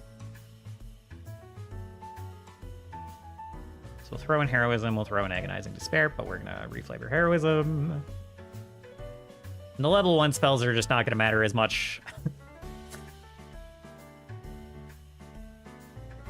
He's frankly only gonna cast a couple of powerful spells and then he's gonna die. So I'm not that worried about it. Can I just Heroism here? Yeah.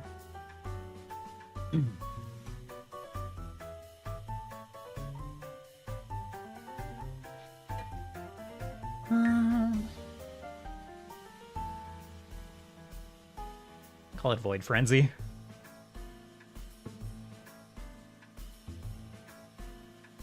And change the icon. Icons, magic. Maybe Unholy. Yeah, Unholy's got some good options.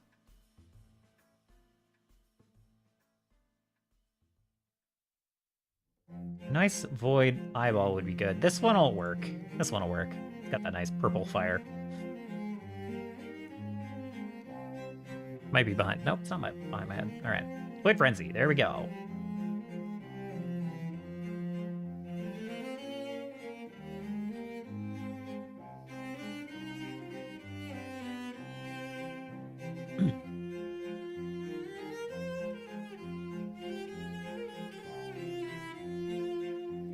Void Song whips the target into a frenzy. Great to get +1 status bonus, blah, blah, blah.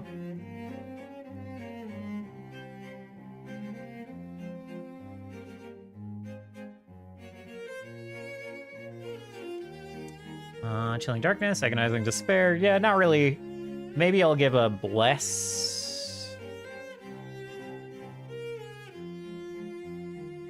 Oh, you have to sustain this, though, right? Once per turn, starting the turn after you cast Bane, you can use a single action which has the Concentrate trait to increase the emanation's radius. Oh, right. Yeah, that's fine. We'll keep Bane. Does Bane, scale? Not really. Spell effect Bane. I guess it's plenty good enough on its own. I just thought it might heighten.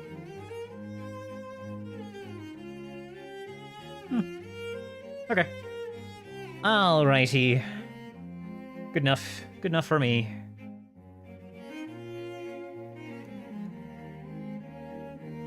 Do you have any weapons? It's got a scythe.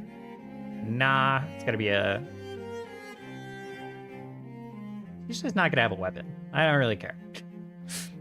We're just not gonna use his melee weapon. Premonition of Avoidance. Cool, cool, cool.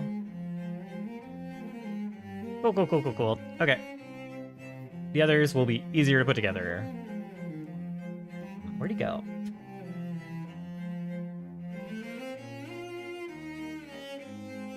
There he is. There's good old Martel. Throw him in here somewhere.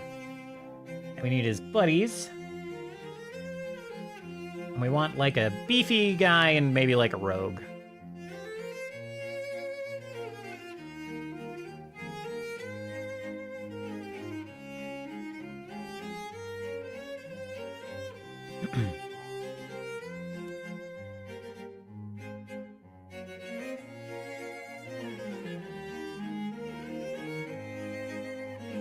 Probably just do a very classic rogue with the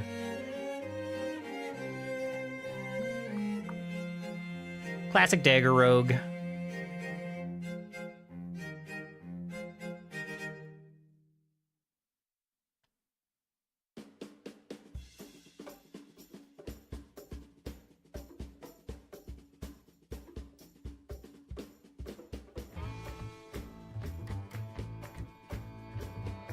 Creature adjacent to them. The rogue redirects the attack to a creature of their choice that is adjacent to the rogue and within reach of the triggering attack.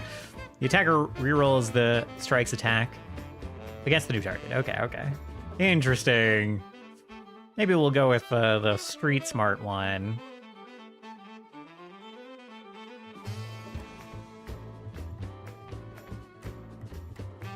Because that's a little cuter than Nimble Dodge.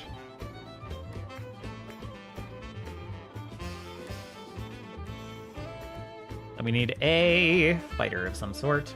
I kind of want him to be brawly, but...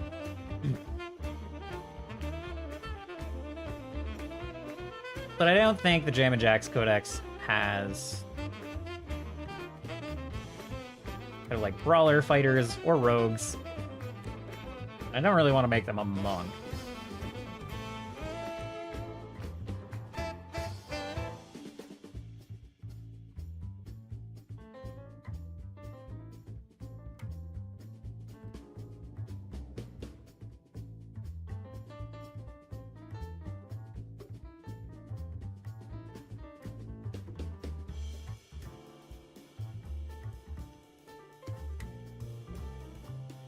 We have the Adept, who has kind of the shield block thing going on.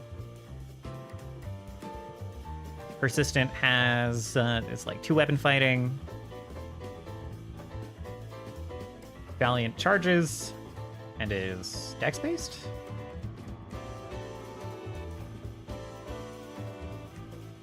Ace.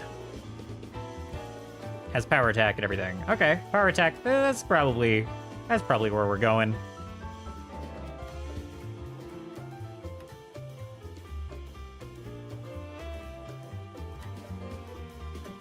Yeah, we'll throw the ace in.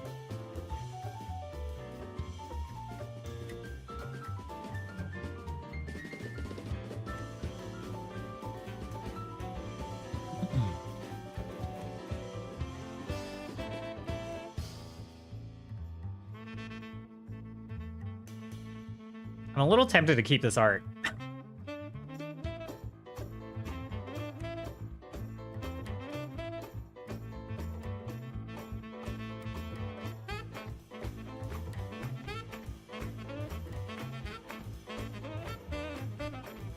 Just call him the Shadow.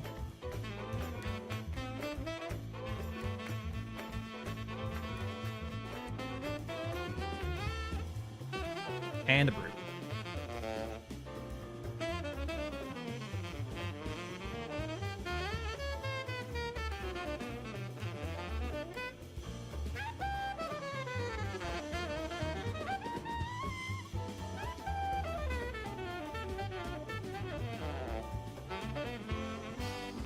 Wait, did I drag the wrong one? I dragged the... Dragged the wrong one. Get him out of here. Get him out of here.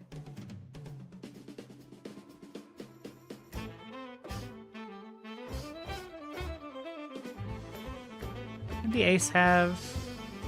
Yeah, I just dragged the wrong one, I guess.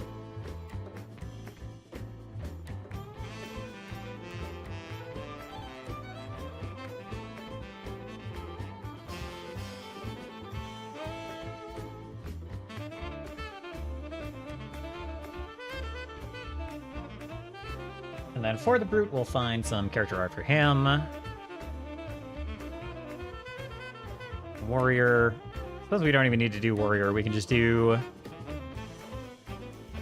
wielding prosthetic equipment. I want like a two-handed sword.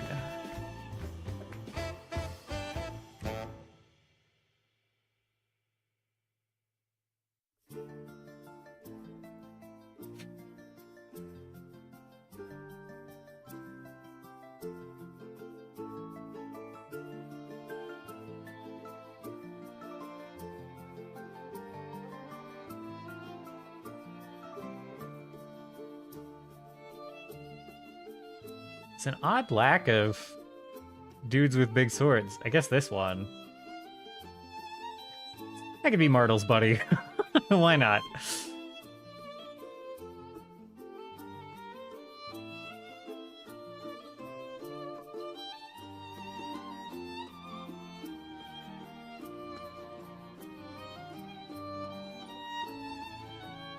This guy's a little better. This guy fits what Martel would have hanging around. We'll do. He even got a similar name, Martin.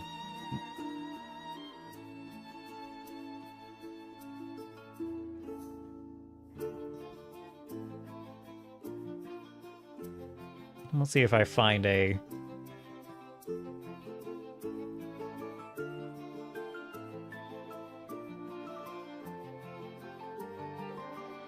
Could do that. Could do the Cursemonger. Kind of like that. Kind of like that look. That dagger. That's cool. Not really a dagger, but you know what I mean.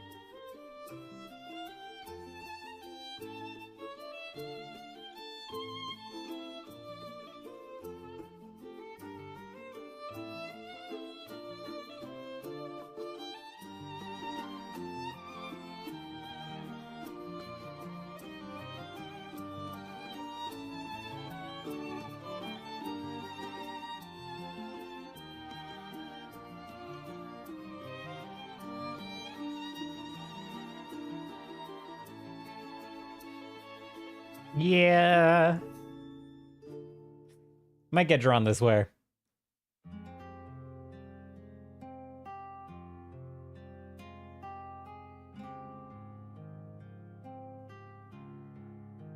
It's like either that or like this person who dresses quite a bit nicer would probably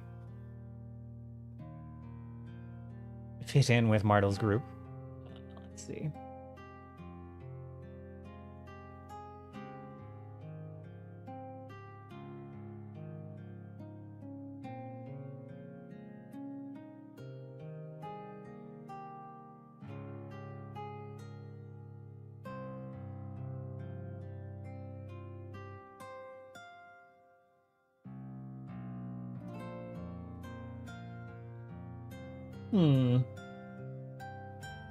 Sounds good, Kush. Thank you for hanging out.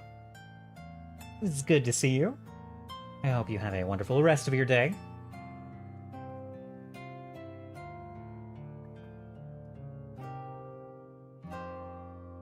So for everyone else, Kush has a pretty cool video coming out soon. I will have to link in my Discord when it is available. I'll probably link it on stream after it's out as well. It was good fun to put together. So, keep an eye out for that in the Discord.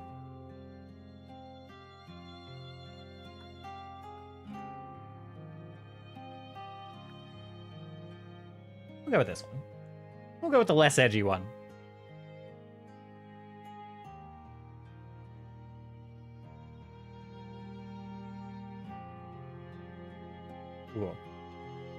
And the shadow is going to be one level lower. So there we have our nice 8, 9, 10 curve for these creatures.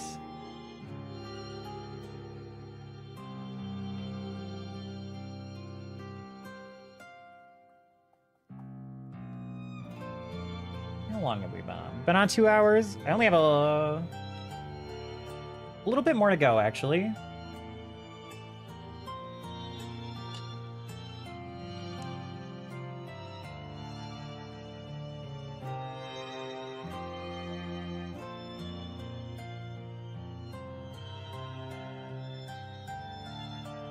Maybe this is gonna be his office over here. Anyway, I'm gonna stand up, stretch my legs for just a minute, and then we're gonna finish up in the next 30 minutes or so.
All right, quick little break, just like I said. Let's hop back in. Although, actually, I think pretty close to done. I might, like, think on this whole situation more. We do need... There are a couple of other hostages here. Yeah, I just named the capital Sangyo. Cool. Let's see. I had forgotten that. At the start of stream, I was trying to remember. I was like, what did I name the capital of Temel? Named it after the mountains. The oceans are also named after the mountains. So, Ordine. Emily. So, the other people here are Martin and Orla Ordine. They're married. Marin and Rowan. And then Darcione and Lyle. So there are 6 NPCs about in the manor that ought to be rescued.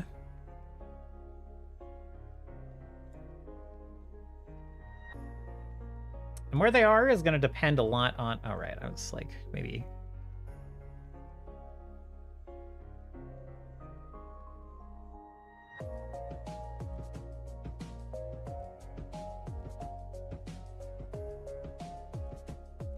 chairs are just a little bit off the grid here.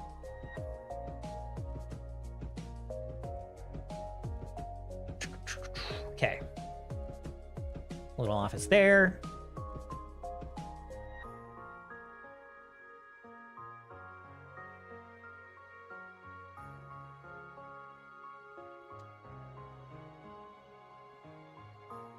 I'm gonna make a copy of the Manor Guard.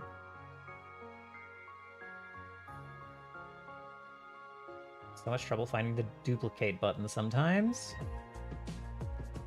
Throw this up here and Manor.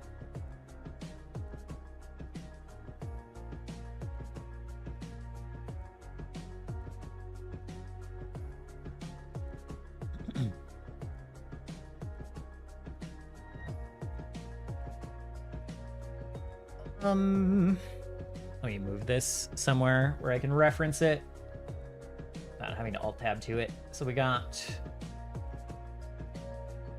I think,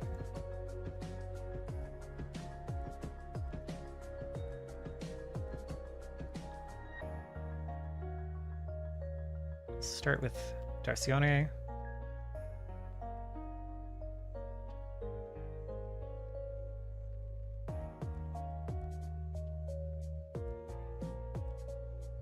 Just duplicate, duplicate, duplicate a few times.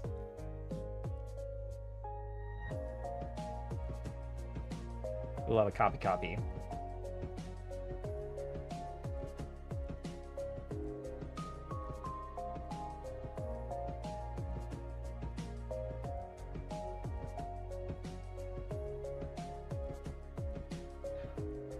Darcione, Lyle, Martin.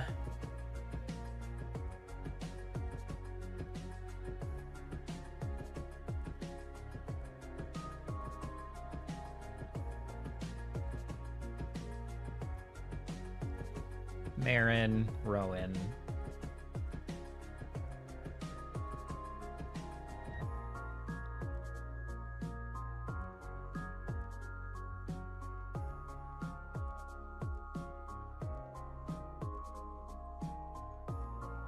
And finally, Orla.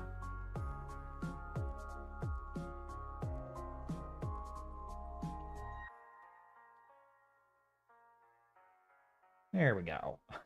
Just a few NPCs.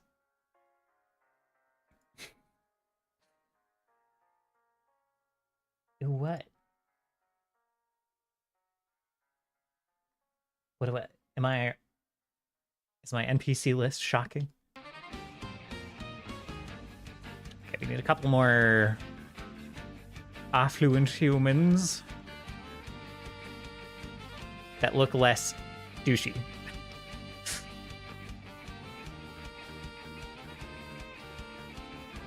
Oh, you know what? Lyle's probably pretty handsome. We can make this guy Lyle.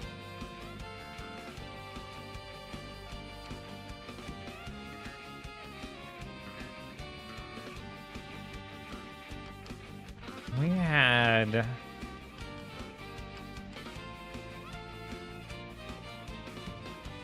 There's one down here that I kind of liked.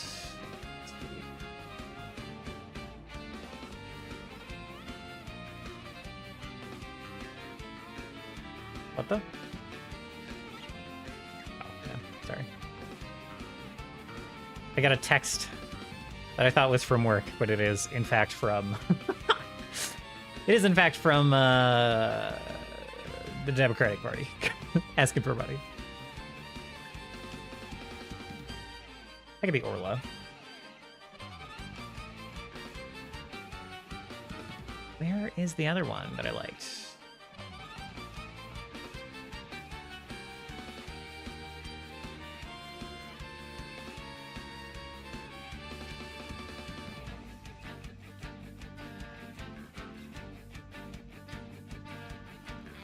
I was gonna try to keep the Borderlands blonde, I guess.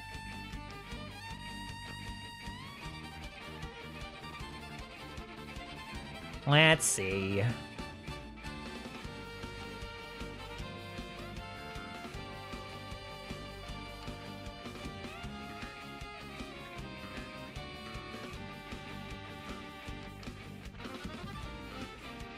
Could do artisan.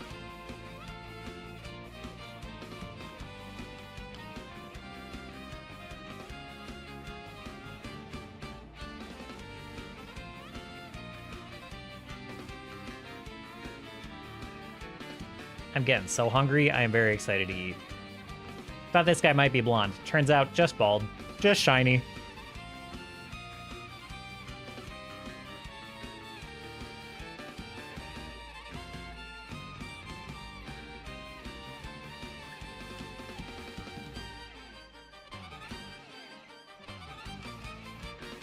This guy has a lot going on. You should eat? I'm definitely eating after stream. I'm eating pretty soon.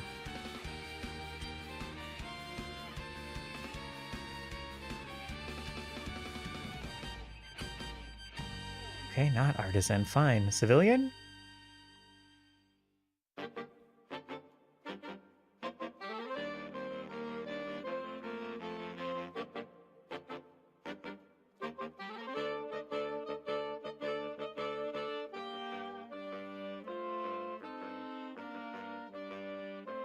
What are you eating? Not totally sure yet, actually. I'm gonna run... I gotta run to the store, so I'm probably gonna pick something up while there. I might pick up, because I want to get a dog treat for Joe as well, so I might go to Good Times, because they have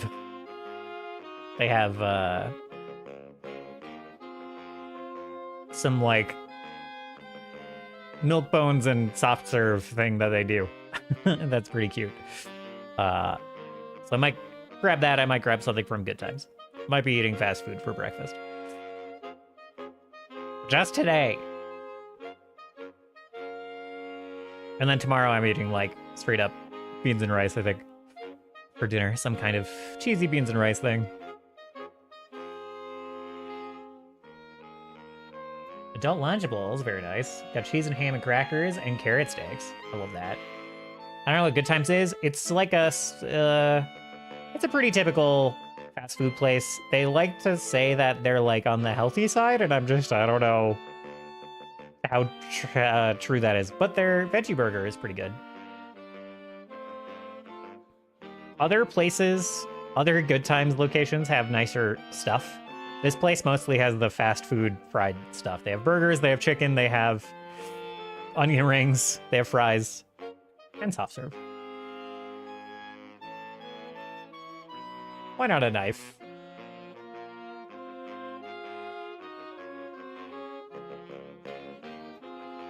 Garcione can have a knife.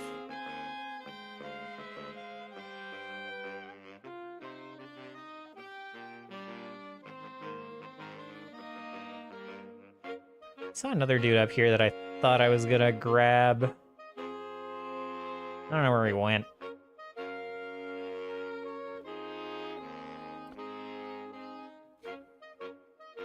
Martin is older. Oh yeah, I was maybe gonna grab... Where'd he go? The guy with the wolf. Like Rune Wolf. This guy. He looks a bit older without looking like old. So, we can make him Martin. There's our Ordine family.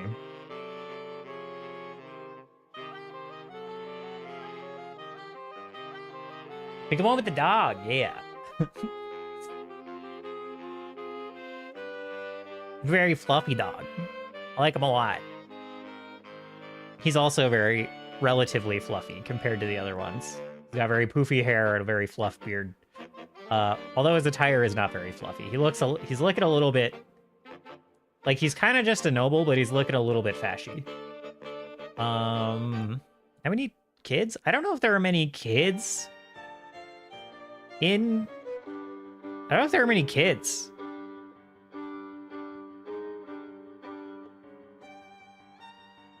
So we'll narrow it down to human.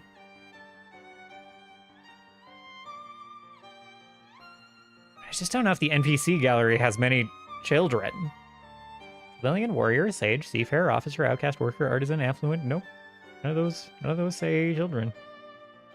What are any of the features? Might just be scrolling a bit.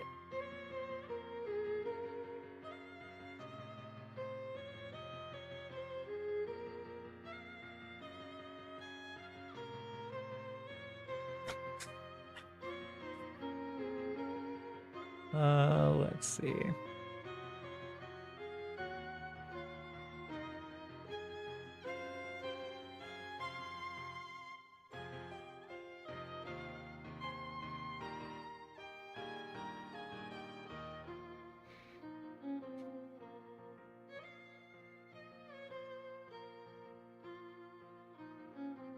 Just like, it makes sense that an NPC gallery wouldn't have too many kids, but it is unhelpful and unfortunate. So I might have to go to my portrait maker thing on my phone and make those instead.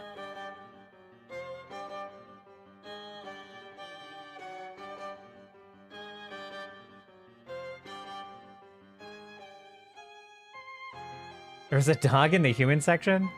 Might be... might be some kind of transformation thing, or I'm not... I kind of missed it, but...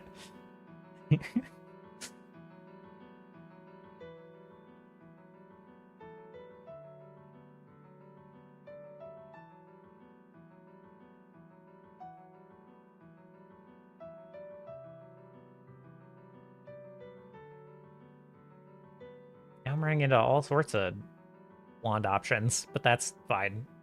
Do I like that more? I'll save the busts for more important NPCs.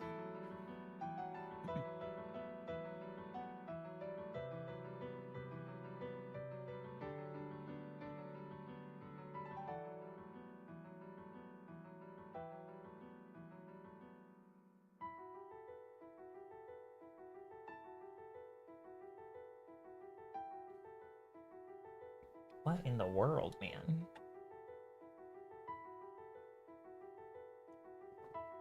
Okay. I think I was correct, and they just don't have kids in the gallery at all.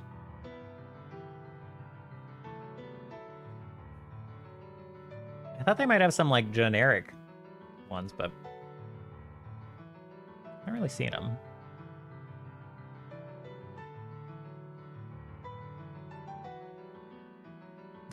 There is also a bat in the human section.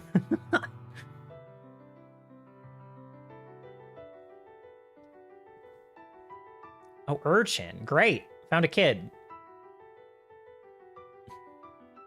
Not really doing rich noble child, but, you know. We'll throw him in there for now. There's Rowan. And Marin. For now.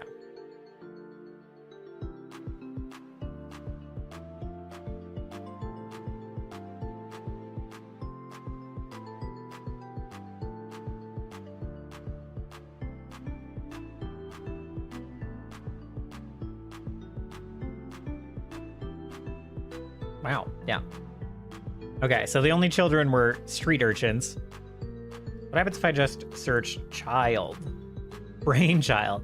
Hey, excellent, great, good. Good choices all around. Okay. I'll go make a portrait for the Oradine children. My stream cut out? When did that happen and why? Restream is so... Restream is very annoying with how it, like, cuts new VODs on Twitch when there's the slightest connection issue. Whatever. Fine. It's fine. Anyway. So I think the couple without kids, which is... Darcione and Lyle are probably in here.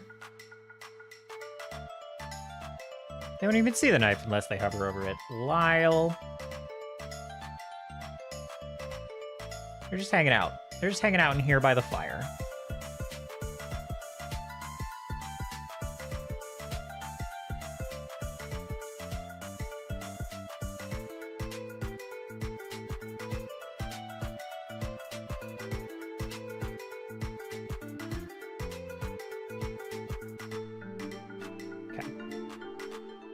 Second floor, or first floor, because this was made by people in Europe who count floors differently than we do.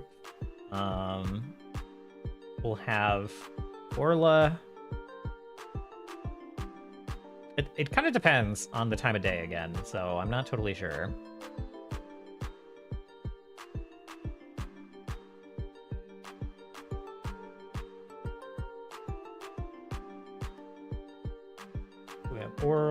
Orla and Martin in here, and their kids are somewhere.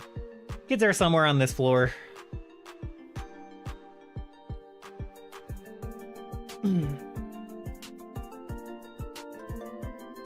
Once I find portraits for them. So, we'll do that. Ugh. Ugh. And now I still need to do set dressing in here. I need, like, the queen on some kind of void device. So let's see if, real quick, we can find some kind of void device in the tiles we already have uploaded. I think most of my tiles are in Foundry BTT and then data and then tiles, because I'm a mess. I need weird stuff. It needs to be weird.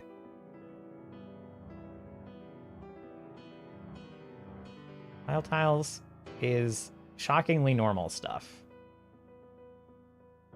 Also, art style kind of clashes. We'll try Wildwoods? No. Nothing. Witchwood could have something. Could use the word device a little loosely.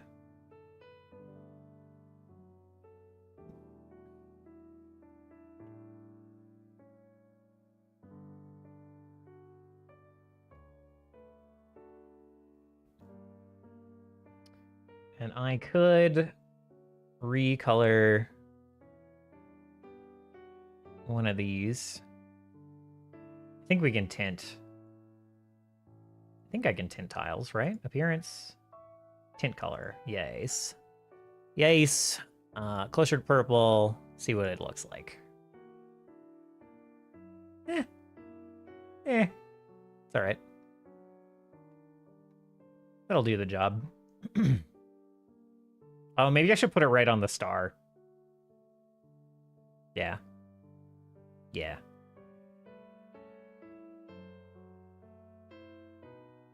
It's actually... A little hard to tell that it's a star when this thing is just taking up the whole thing, though, so... So how about that? Still kind of hard to tell, but that's fine. And I actually need... I need a...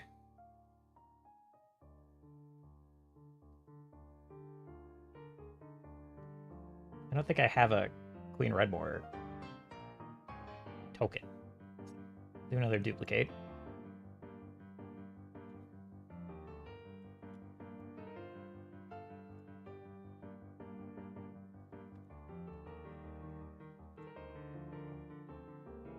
And she already has some art that we have used before, so we'll go find that.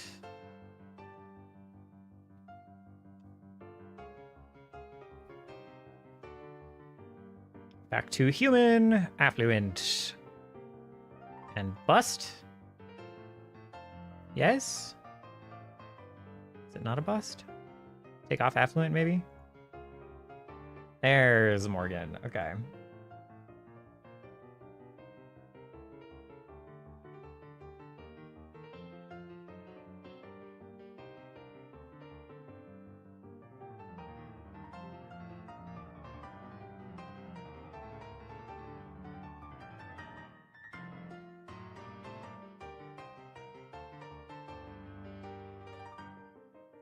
who will be unconscious and restrained.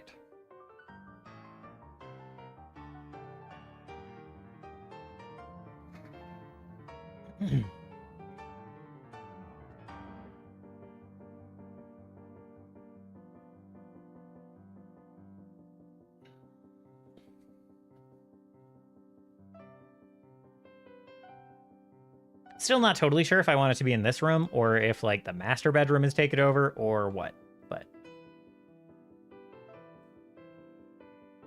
because this is kind of a high traffic room.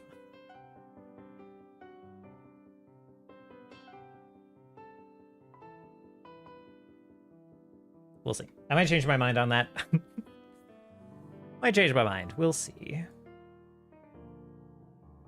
It'd be kind of interesting to start in a very tight room and have this guy teleport around until we were like back out in the front.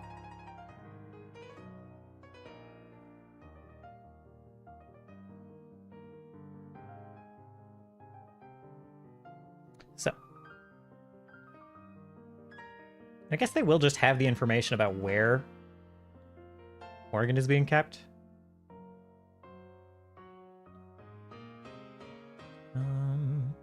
There's no reason why their new friend DeLeon would keep that from them. This should be locked down here.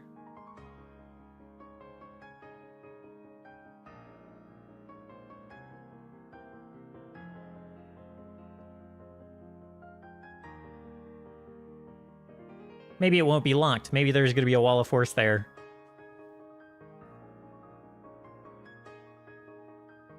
Basic wall, invisible wall. There we go. Wham. Cool.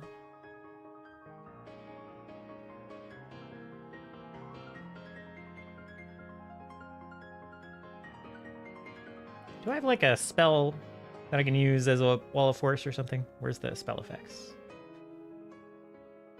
Caster spell effects. Okay, give me like a little... I guess that'll do. I don't like this one, man. This'll work.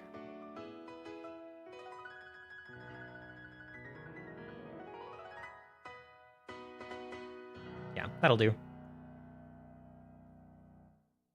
So big.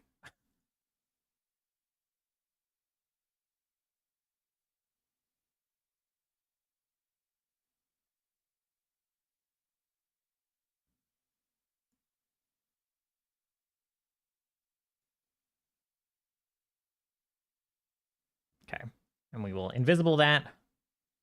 I'm sure I will run into no trouble grabbing that again.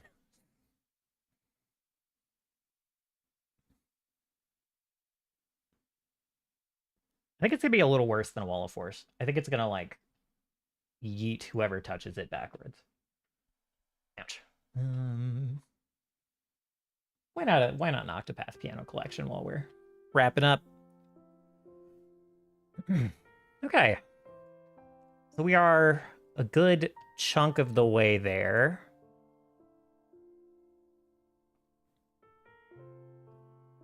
We might have a couple more aberrations.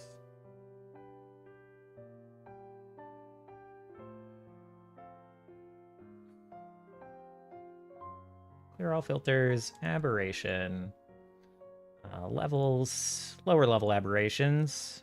Compared to the party, we'll call it minimum 5.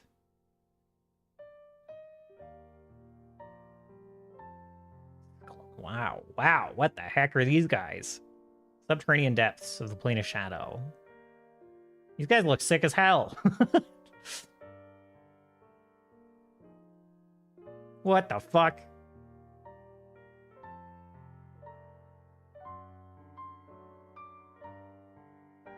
Skagapa must be set within 5 feet of where a creature typically sleeps. Writhing worms to intercept and interpret the dreams of sleeping subjects. What the fuck? Any creature that sleeps within 5 feet of the Skagapa has increasingly fitful dreams. If it was fatigued, the creature must succeed at a DC 5 flat check when it sleeps. Okay. Oh, you know what? That reminds me, Martel is gonna be fucking... Martel's been haunted by nightmares. He is gonna be just out of it, man. Not sickened.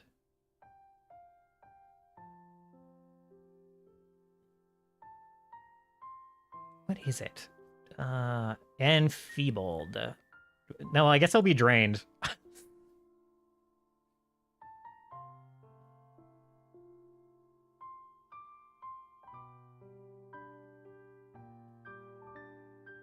I'll just make him drained 1.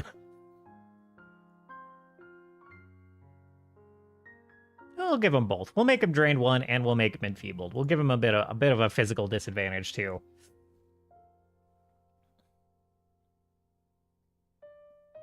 These Sklagons are fucking cool though. A lot of spells. That means they're not going to be very physically apt, right? Oh, their will save sucks.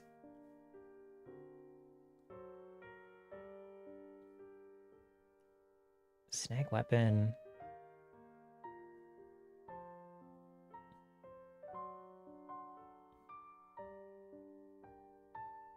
Toxic Shadows. The Sklagon releases shadowy organic compounds in its armor to debilitate creatures it approaches. Strides up to its speed. Any creature within 5 feet of the Sklagon's path must takes 46 mental damage, must make a fort save. These guys are cool.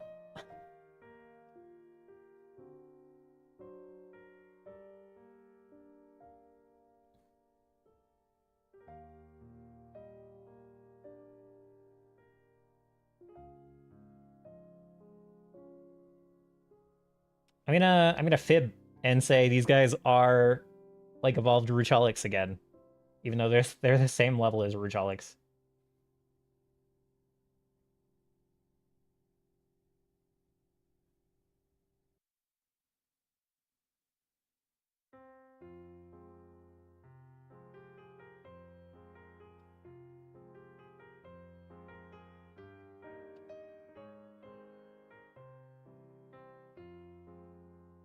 Okay, so a little Sklagon hit squad.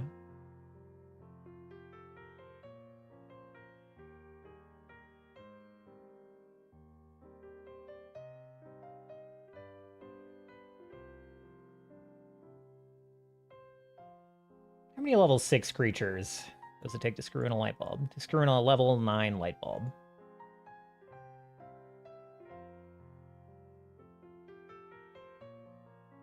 Quite a few. Quite a few. We're only at 48 XP there. I think I want to get it up to 60, which should be just a 5th one. Yeah, that's right on 60. Yeah, so we'll have our little Sklagon hit squad that will go and investigate any noise.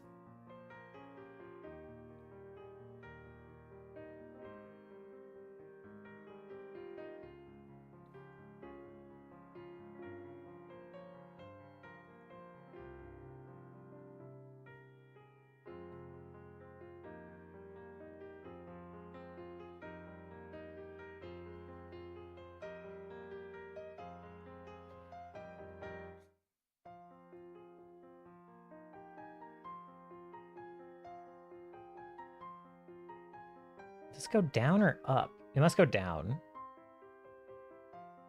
You guys have back stairways all over the gosh darn place. It's right next to the regular stairs. What's their problem? Also, I wish I had a linen closet that was 10 by, or 20, 15 by 10.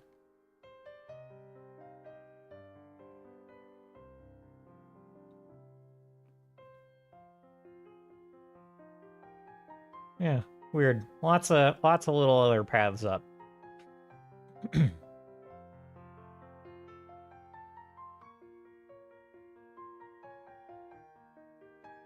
It'll be interesting to see what they do. This is definitely like a...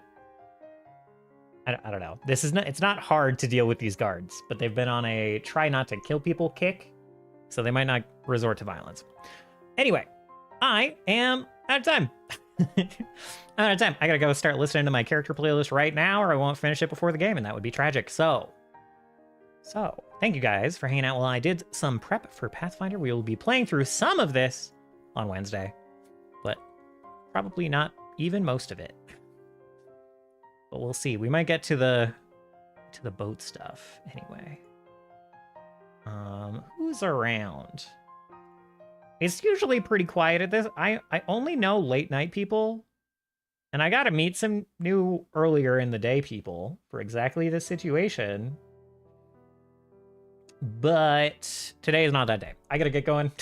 I gotta get going, and I'm not gonna be able to hang out and say hi to a new person. So I think we are just gonna wrap up now. Just gonna wrap up here, and yeah. I'm gonna try to be back tomorrow afternoon and do some music.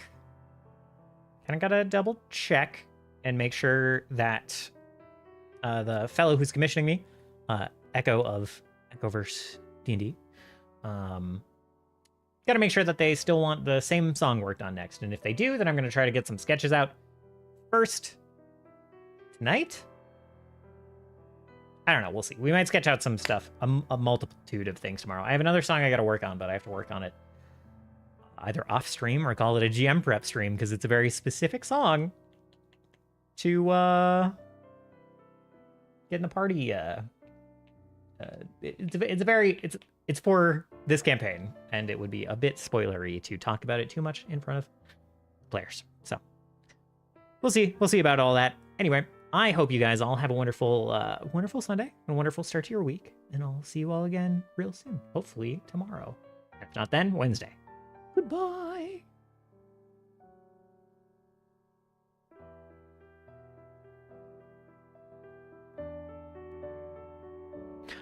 Oh yeah, I'm putting out a free song on my Patreon later. It's a 16-bit SNES version of one of my favorite character themes from the commission album. So that'll get posted in my Discord later.